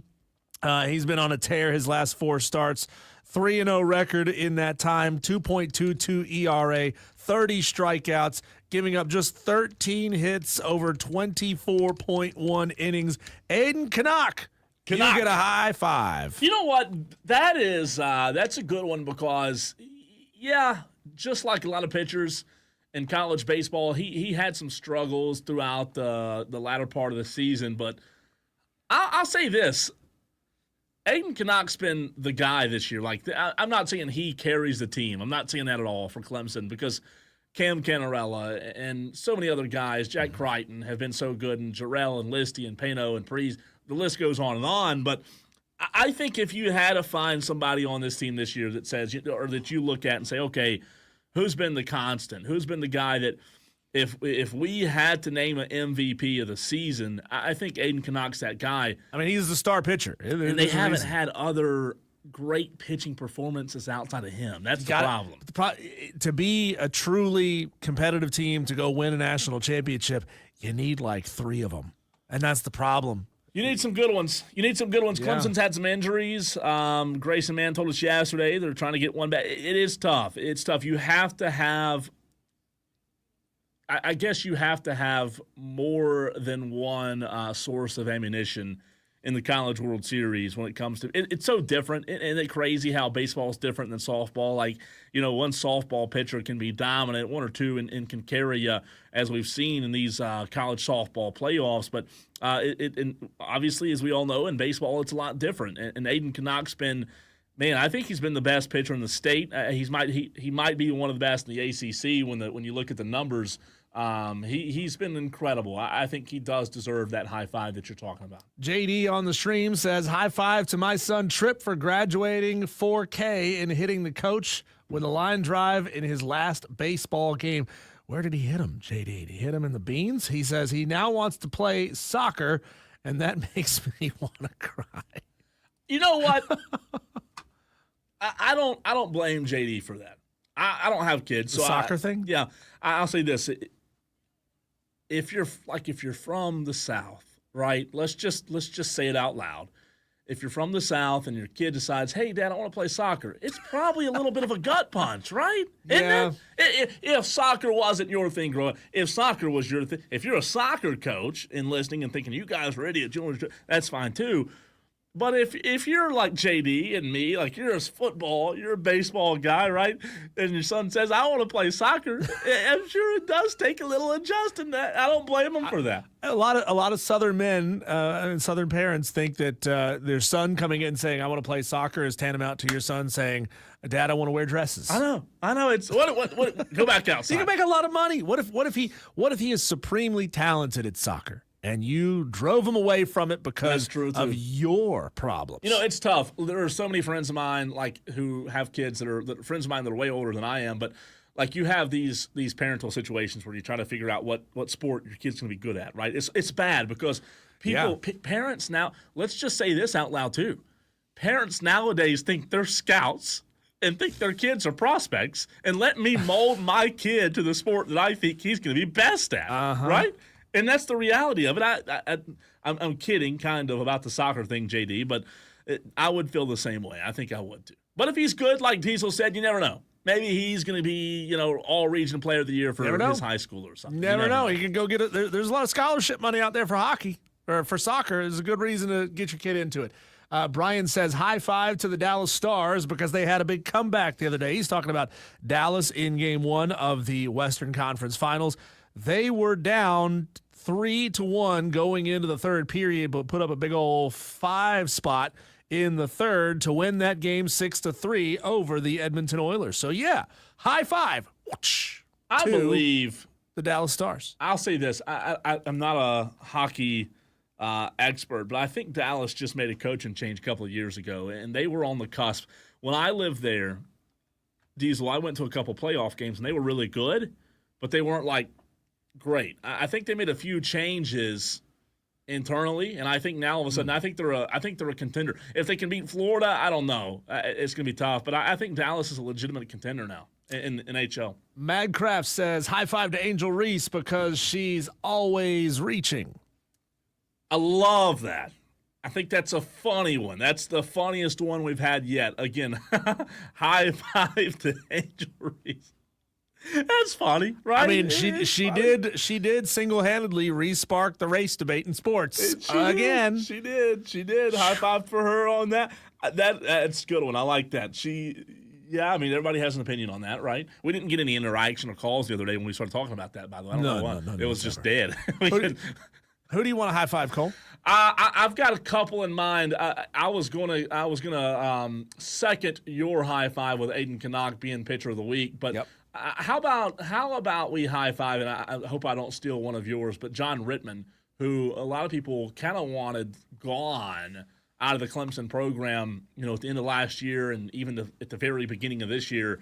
John Rittman has been sensational. I don't know if you know this, Tolos, but they went into Texas last night and whooped butt. I mean, they took names last night. We talked about it yesterday. That was a hard win. Oh, my gosh. I don't know if we can call that a statement win or not. But, Diesel, they went down there last night and didn't flinch. And I just think you have to high-five John Rittman on this high-five segment because they didn't even look intimidated. They dominated Texas. It was all Clemson, and they got the win. They are now one win away from College World Series. Think about that. That could be huge. Think about that, man. So – You get one of the next two, you're headed to the College World Series, man. You've got a 7-4 victory last night, by the way. You've got to high-five John Rittman and maybe even give him a double high-five. That was really impressive. I'll admit I was a little surprised last night. Tolos, this is what we're doing. We're high-fiving people. We're going to do it every single Friday, highlighting the best performances of the week. You can high-five an athlete. Maybe, unfortunately, Mac the Knife, he's not highlighting or high-fiving anybody on not his Julius bet. Randle. Julius Randle, the only one I still feel for. Yeah, it's tough. And I see now if he was using the betting app that we used and that I did endorsements for a couple of months ago, he could have turned on that protection that you don't have to get all 5 of them right to still cash out. He could have bailed out. Yeah. I'm going to throw a high five, Cole, to Dawn Staley of South Carolina women's basketball because she just authored her very first book Uncommon Favor, Basketball, North Philly, My Mother, and the Life Lessons I Learned from All Three. It is Dawn Staley's first book, a memoir that was released just a couple of days ago. Delves into her journey from growing up in North Philly to her illustrious career as a basketball player and coach. High five, well-deserved to Dawn Staley for dropping your book. I would like to read. I will admit to you, I do not read as much as I would like to. I just really struggle to find the time. Audiobooks. Yeah, that's a good way to do it. I would love to read Dawn's book. You know how much I love Dawn Staley and how big of a fan I am of her. Even though she's an Eagles fan. Even though she's a Gamecock and an Eagle, right? Like, you can still like people who, don't believe or like the same thing. I love Dawn Staley. I love that. The title of the book, again, is what? It is called Uncommon Favor. I like that. A very long title. Uncommon Favor, Basketball, North Philly, My Mother, and the Life Lessons I Learned from All Three. I like that a lot. I really do. That's cool. Shout out to her. I don't know. Is there any pictures? I mean, can the Tolos read it? Is it a picture book? Matt Kraft says audio book while you run, dog. We've already established that I don't like to run. I mean, what are we doing here? It's hard to get through a long book when you're only listening for about 10 minutes at a time. Maybe though that's a good idea. Maybe that's an audio book on the treadmill is a good idea because I will say this: I struggle being on the treadmill if I don't have anything in my ears. Like it might be the most difficult thing to do. Well, I work out at a city-run gym, and they put the worst music on. Oh, it's terrible. It's awful music. I can't do it, and so. To have Taylor headphones, Swift, I mean, it's awful. Yeah. No, I mean, they go back to 70s and 80s pop. It's just really, that's really good bad. stuff. That's good stuff. Cole, I'm going to throw out a high five to Tyrese Halliburton for having the boulders to try to step back and win game one on a three. Now, his toe was on the line, so it was only a game-tying shot, but the Pacers did go on to win in overtime, so the cojones it took to do that when you're inside the paint and you're right there for an easy floater for the tie to try to step back and win it. I thought that was awesome. So high five to Tyrese Halliburton. You know what I think about that? I think they should have gave it to him. I mean, just give it to him. I mean, come on. That it reminded it was an amazing me, play. It was amazing. It reminded me, and Tolos, you may correct me on the year. I can't remember exactly.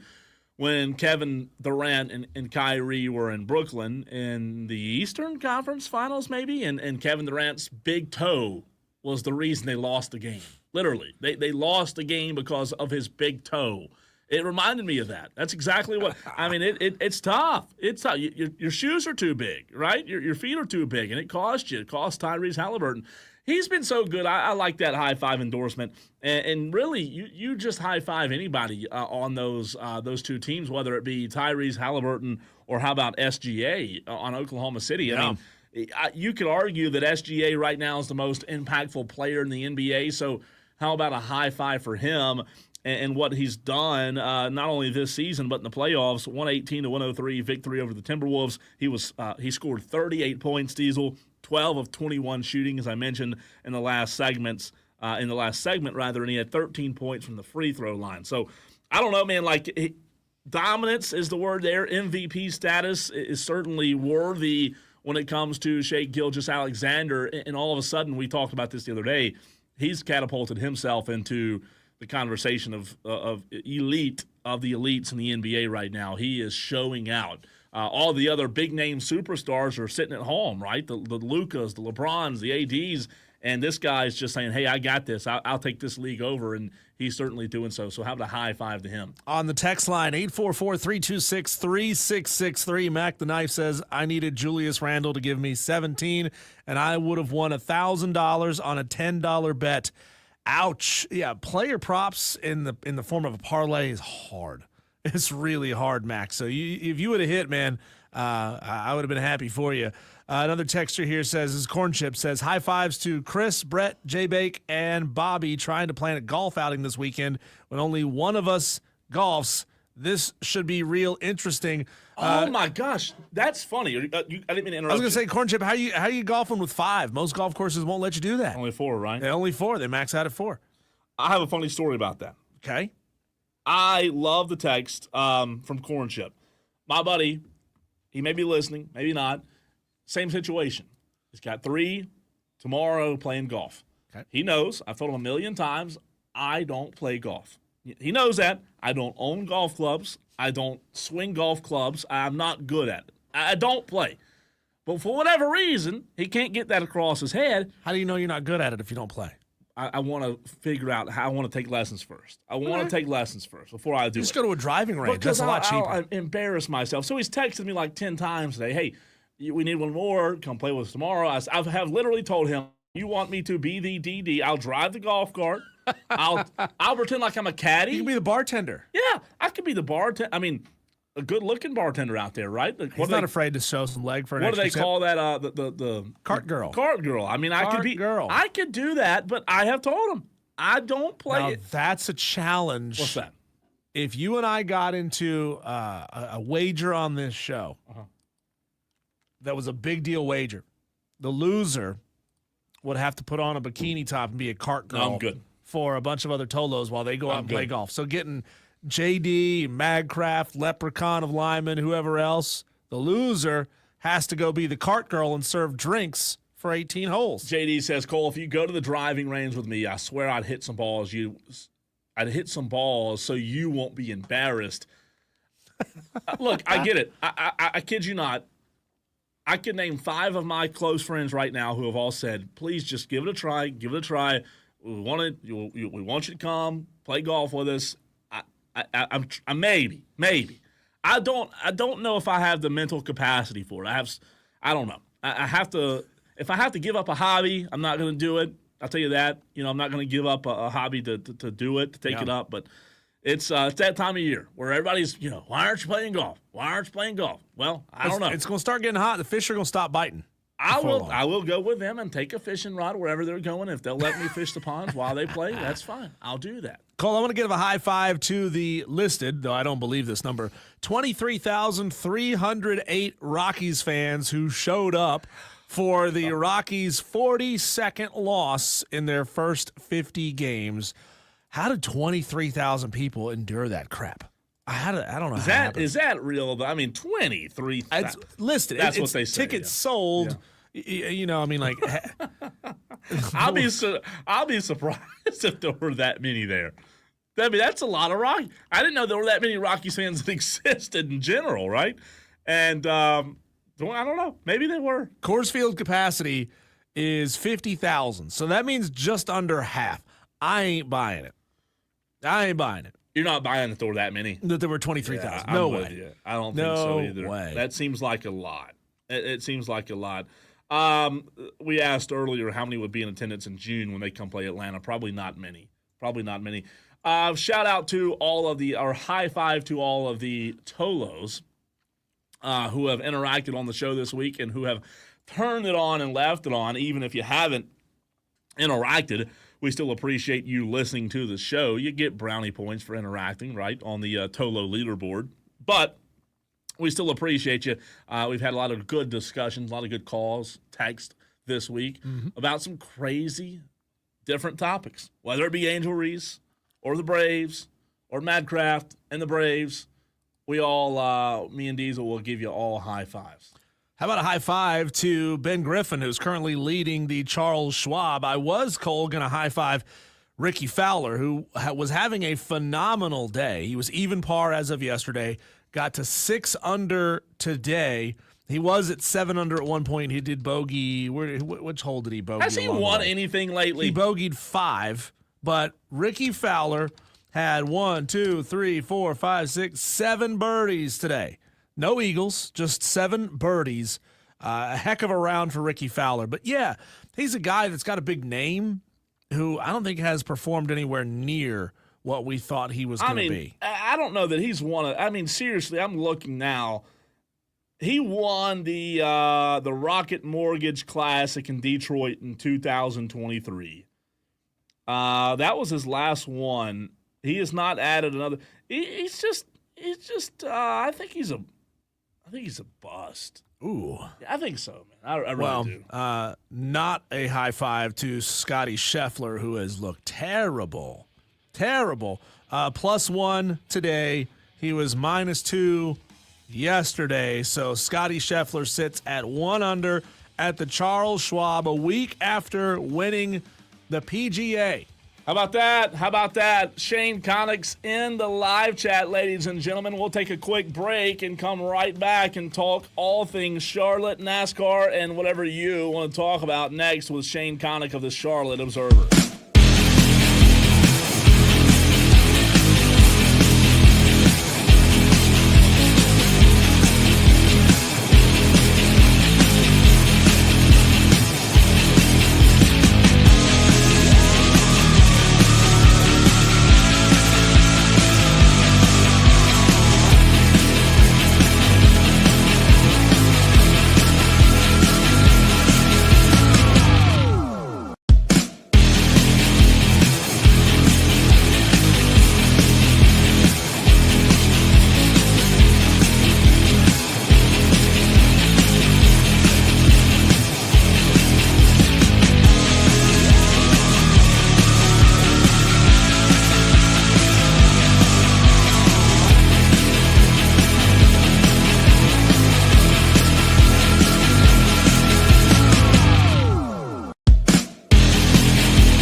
Time to bring on our good friend, the man, the myth, the legend, as he's called around the NASCAR track. And ladies and gentlemen, if you're not watching the stream right now, you're missing out. Shane Connick of the Charlotte Observer joins us live on the show, live on the stream as well, and maybe the best backdrop ever. He's got the hat. He's got the glasses. He's looking good. Hope there's not too many ladies around. Shane Connick is live with us on the Fan Upstate. Shane, where are you at, man? You know, it's a fun time here at Charlotte Motor Speedway. A beautiful day out in the 70s and sunny. We got ARCA and truck qualifying in the books, and 2 races coming up tonight at America's Home for Racing. Shane, it looks like you're in the infield. Am I seeing that correctly? You're in the infield. How much time have you had to wander around the infield? Are they providing you with security? They give you a golf cart? What do you know about Redneck Hill turns 1 and 2 on a Saturday night? Well, you know, There's a big party at Charlotte, a bigger party than you see anywhere around here at the racetracks. On the infield, outside of the infield, it really does have that big event feel with people coming from near and far. And on the infield, there's nothing like it. There's nothing like it no matter what time it is. You're walking around here on a Friday morning with ARCA and truck garages open, the Xfinity garages open, Cup drivers are coming into the media center. There's a lot of activity going on here at Charlotte Motor Speedway, and now 2 green flags are going to be taken for a pair of races tonight. All the action's happening here at America's Home for Racing. Shane's the best. He Diesel, when I went to Bristol, Shane like literally held my hand and showed, took me around and showed me where I needed to go. Shane, you're in the infield. For those Tolos watching on the stream, they can see that. I want to ask you about Carson Hocevar, Shane. I don't know why, but for whatever reason this year on social media, not because of what he does on the track, I've kind of started liking Carson Hocevar. He's a relatable guy. He's funny, and maybe from a big picture standpoint, that's what NASCAR has missed for the last decade or so. These relatable personalities on social media. I'm sure you see it as well. Talk about the impact that NASCAR drivers can make going forward, including with what Carson does by gaining followers, gaining fans, not because of what he does on Sundays and Saturdays, but because of what he does on the social media platforms. Oh, that's a great point. And Carson Hocevar has been one of the funniest drivers on social media for years now. We could tell he was a character back in that Truck Series championship when he was wrecking drivers and causing problems on the track. But off the track, he has not just leaned into his sponsors or his brands, but he has developed his own personality. What I mean by that, yeah, you could see he's sponsored by Chili's Grill and Bar, a place I don't really think anything of, but it makes you notice it every time you drive by one. When every week Carson is driving the number 3 Dale Earnhardt truck to a Chili's and posting about it, that influence just continues to matter. And so not just the sponsors, but taking a step back from there. Everything, Carson has that young guy, natural social media instinct. That's important with professional athletes, and especially in a sport like this where younger and younger drivers, talking about Connor Zillage type guys, are coming up with how to build their own brands on the internet. Shane, one of our hardcore Tolos, JD, really wants to get your thoughts and opinions on the Penske cheating scandal. I've kind of paid a little bit of attention to it. I don't know a ton about this, but he wants to get your thoughts. Yeah, there's a lot going on over on the IndyCar side of motorsports right now with Penske and with those guys who are among the top drivers in all of IndyCar. Now, there's a different power dynamic with Roger Penske's involvement over there than in NASCAR, as he owns Indianapolis Motor Speedway. He owns a lot within IndyCar, and so that scandal, talking about a lot last year too with Penske, and now heading into this Indy 500 with these drivers, a lot going on there.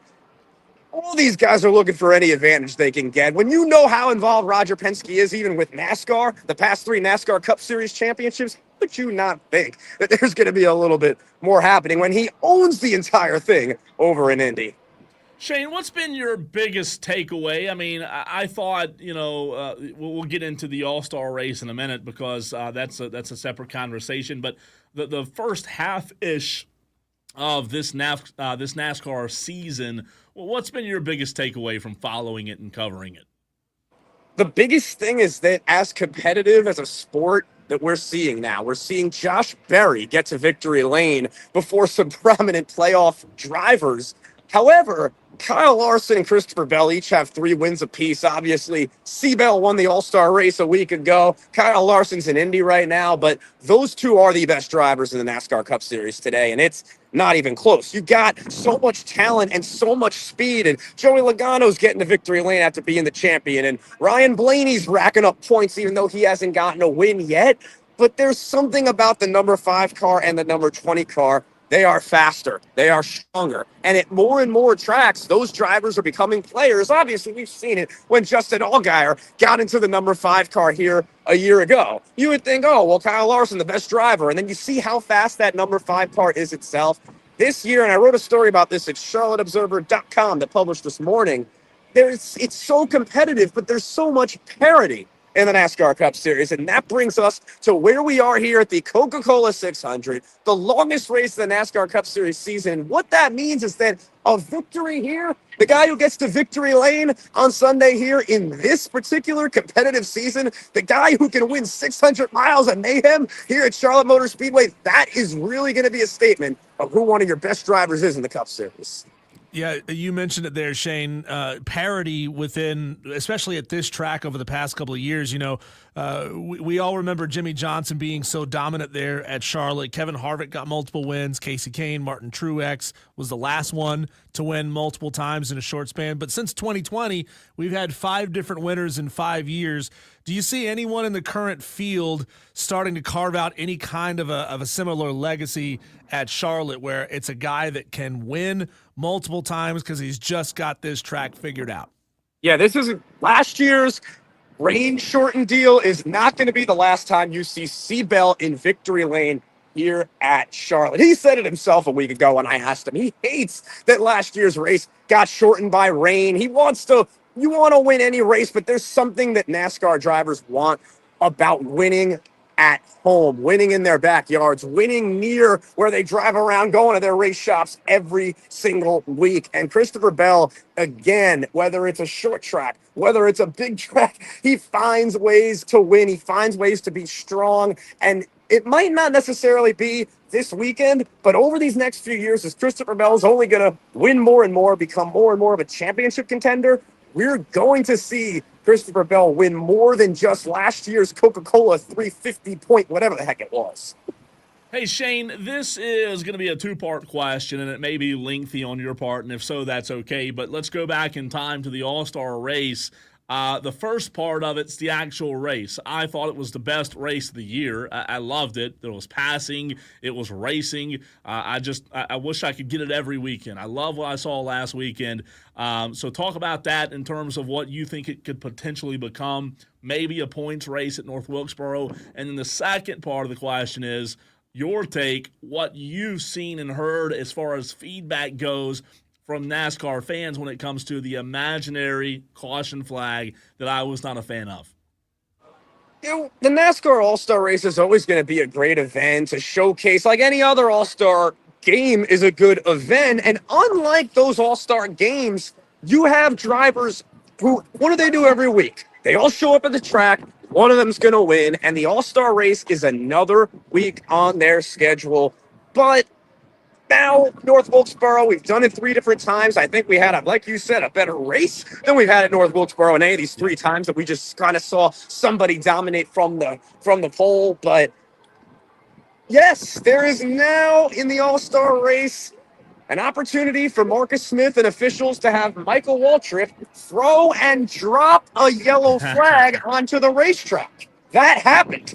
And Christopher Bell said it in his post-race news conference that he was expecting the promoter's caution to come out. They told him that was going to be some, so he wasn't surprised when the caution came out. Rather, his team was anticipating it. You notice that the Penske teams of Joey Logano and Ryan Blaney opted, okay, stay out. There's only this much time left. If we stay out, that ended up costing them because Christopher Bell had fresher tires, and he ended up being the driver who ultimately won the race and won the $1 million. So the strategy, again, we knew the promoter's caution would be a factor. It turned out to be a deciding factor. Yeah. My thoughts on it personally are, of course, they're going to come up with a gimmick. Of course, in the All-Star race, we're going to really try something new. I talked to a NASCAR spokesperson earlier in the week about that novel concept. And if that becomes something that it's like, oh, well, they do it once and they try it out, and then it seems weird at first, and he was kind of quick to pump the brakes on this might just the All-Star race. We're trying this out in the All-Star race, promoter's caution. And so a lot of people have a lot of different thoughts about it. But again, I feel like with as much talk as there was heading into the event, we all knew it was a possibility, and it required the teams to act on it, and the winning team made the right move with it. Find him on Twitter at Shane_Connick. If you're watching the stream, you can tell he is there live in the infield at Charlotte Motor Speedway, getting ready for the festivities over the weekend.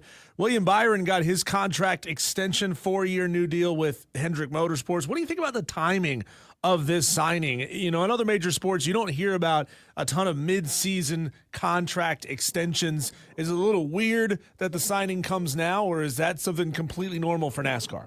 Yeah, this is something I wasn't necessarily expecting, as it is before we get into that silly season with the guys who are going to be jumping around. And William Byron's someone, as long as we've known him, he's been a kid from Charlotte who showed up at Hendrick Motorsports campus and eventually got into the seat of that number 24 car, made famous by the 4-time champion Jeff Gordon. So it feels like William Byron, now a 2-time Daytona 500 champion, would be as strong of a candidate as any NASCAR Cup Series driver to stay in his car for a long time, and that's exactly what Hendrick Motorsports announced today. Somewhat of a surprise, maybe a little unexpected, but nonetheless, as I think we all figured here in Charlotte, the Charlottean is staying with Hendrick Motorsports for a long time. Shane, I want to ask you about Kyle Larson. It hasn't happened since 2001. Efforted last season, a year ago in the NASCAR Sprint Cup Championship. But does the double happen with Kyle Larson wanting to also run in the Indy 500?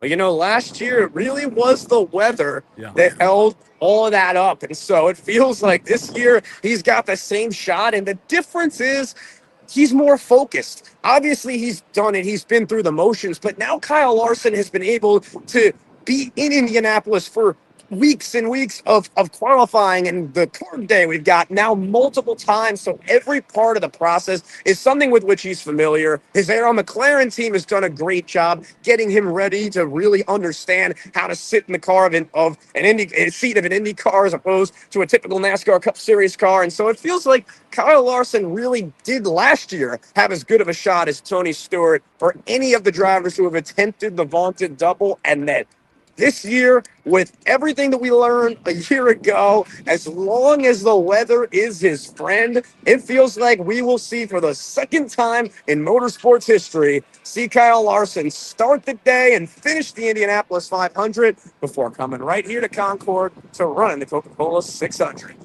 You know, Shane, being right there in NASCAR country in Charlotte, so many of the race teams are based there out of the Charlotte area. So many of the old school drivers have made their homes in the immediate vicinity. It feels like this is the homecoming for NASCAR every year. I don't know about yet because, you know, festivities are just getting started there, but are you expecting to rub elbows with some of the biggest names of NASCAR ever? I know the King, Richard Petty, is always at these events. Have you ever had a chance to run in with him, and who have you heard will make their appearance this time? I actually earlier today ran into newly inducted Hall of Famer Carl Edwards.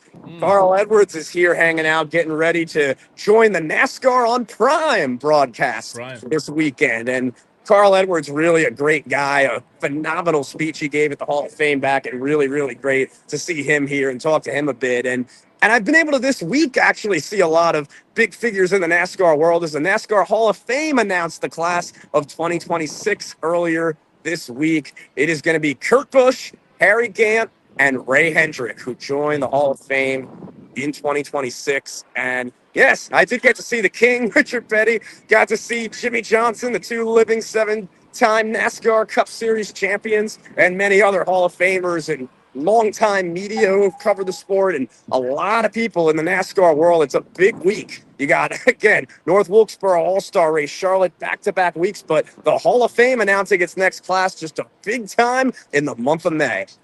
You know, Shane, I'm glad that you brought up Harry Gant there. Watch out for him. You never know where he might store gasoline. He's been known to hide it inside the roll cage of his car to get a couple extra laps. But I'm also glad that you brought up NASCAR on Prime there because, Jay Marine, the VP of Prime Video, says that NASCAR is a needle mover for Amazon. You know, I've seen a lot of people pontificate, especially after the announcement that ESPN is going to move all of their streaming package over to one price. You get everything available, every live event available on ESPN.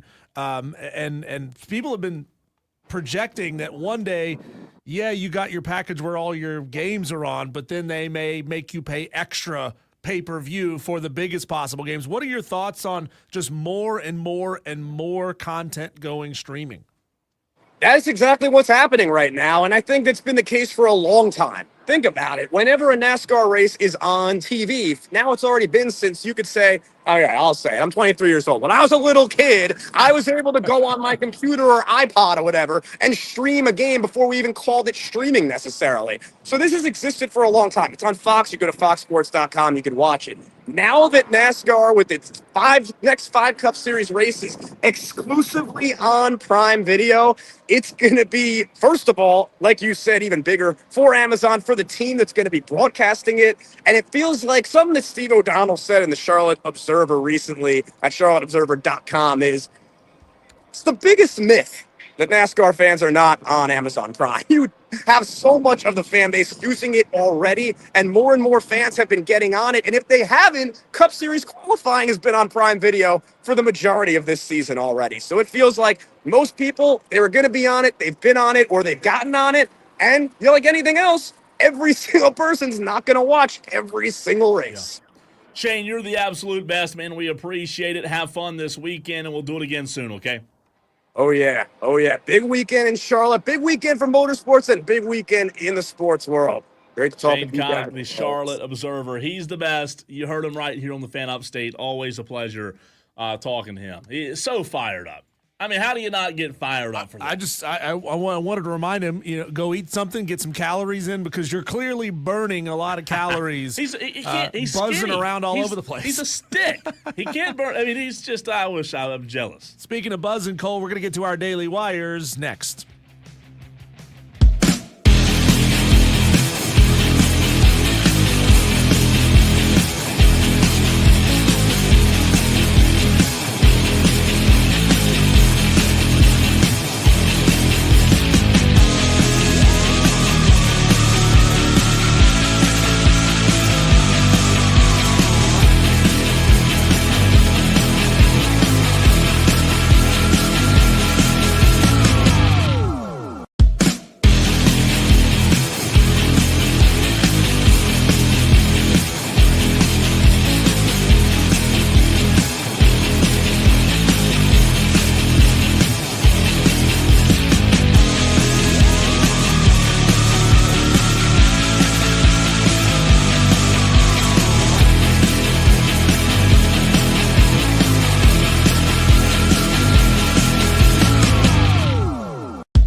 Tolos, there's a lot to get to in the sports world, a lot of buzz. But before we get there, really quickly, let's go to the phone lines and bring on Dale. Welcome to the show, Dale. Hey, guys. How's it been? Long time no talking. Yeah, where you been? Yeah. Man, look, it's pool season, man. I'm swamped. That's all I'm saying. Yeah, you're up to your eyeballs in it, Dale. That's for sure. Yes. So I'm just wondering, when is it too early to start thinking about fantasy football? Because I've already reopened our league, and we've got 98 days, 42 minutes, and 14 seconds, 13 seconds, 12 seconds till the draft. You're a maniac. You're a maniac, Dale. Dale, you're by a pool. Unplug. Enjoy the scenery, my friend. After the draft, buddy. After the draft. He loves it. He's a draftaholic is what he is. It's good to hear from you, even though if you have, been too busy for us. We're ready for the draft. We're ready. Dale, are you happy with what the Cowboys did in the draft? We hadn't heard from you in a while.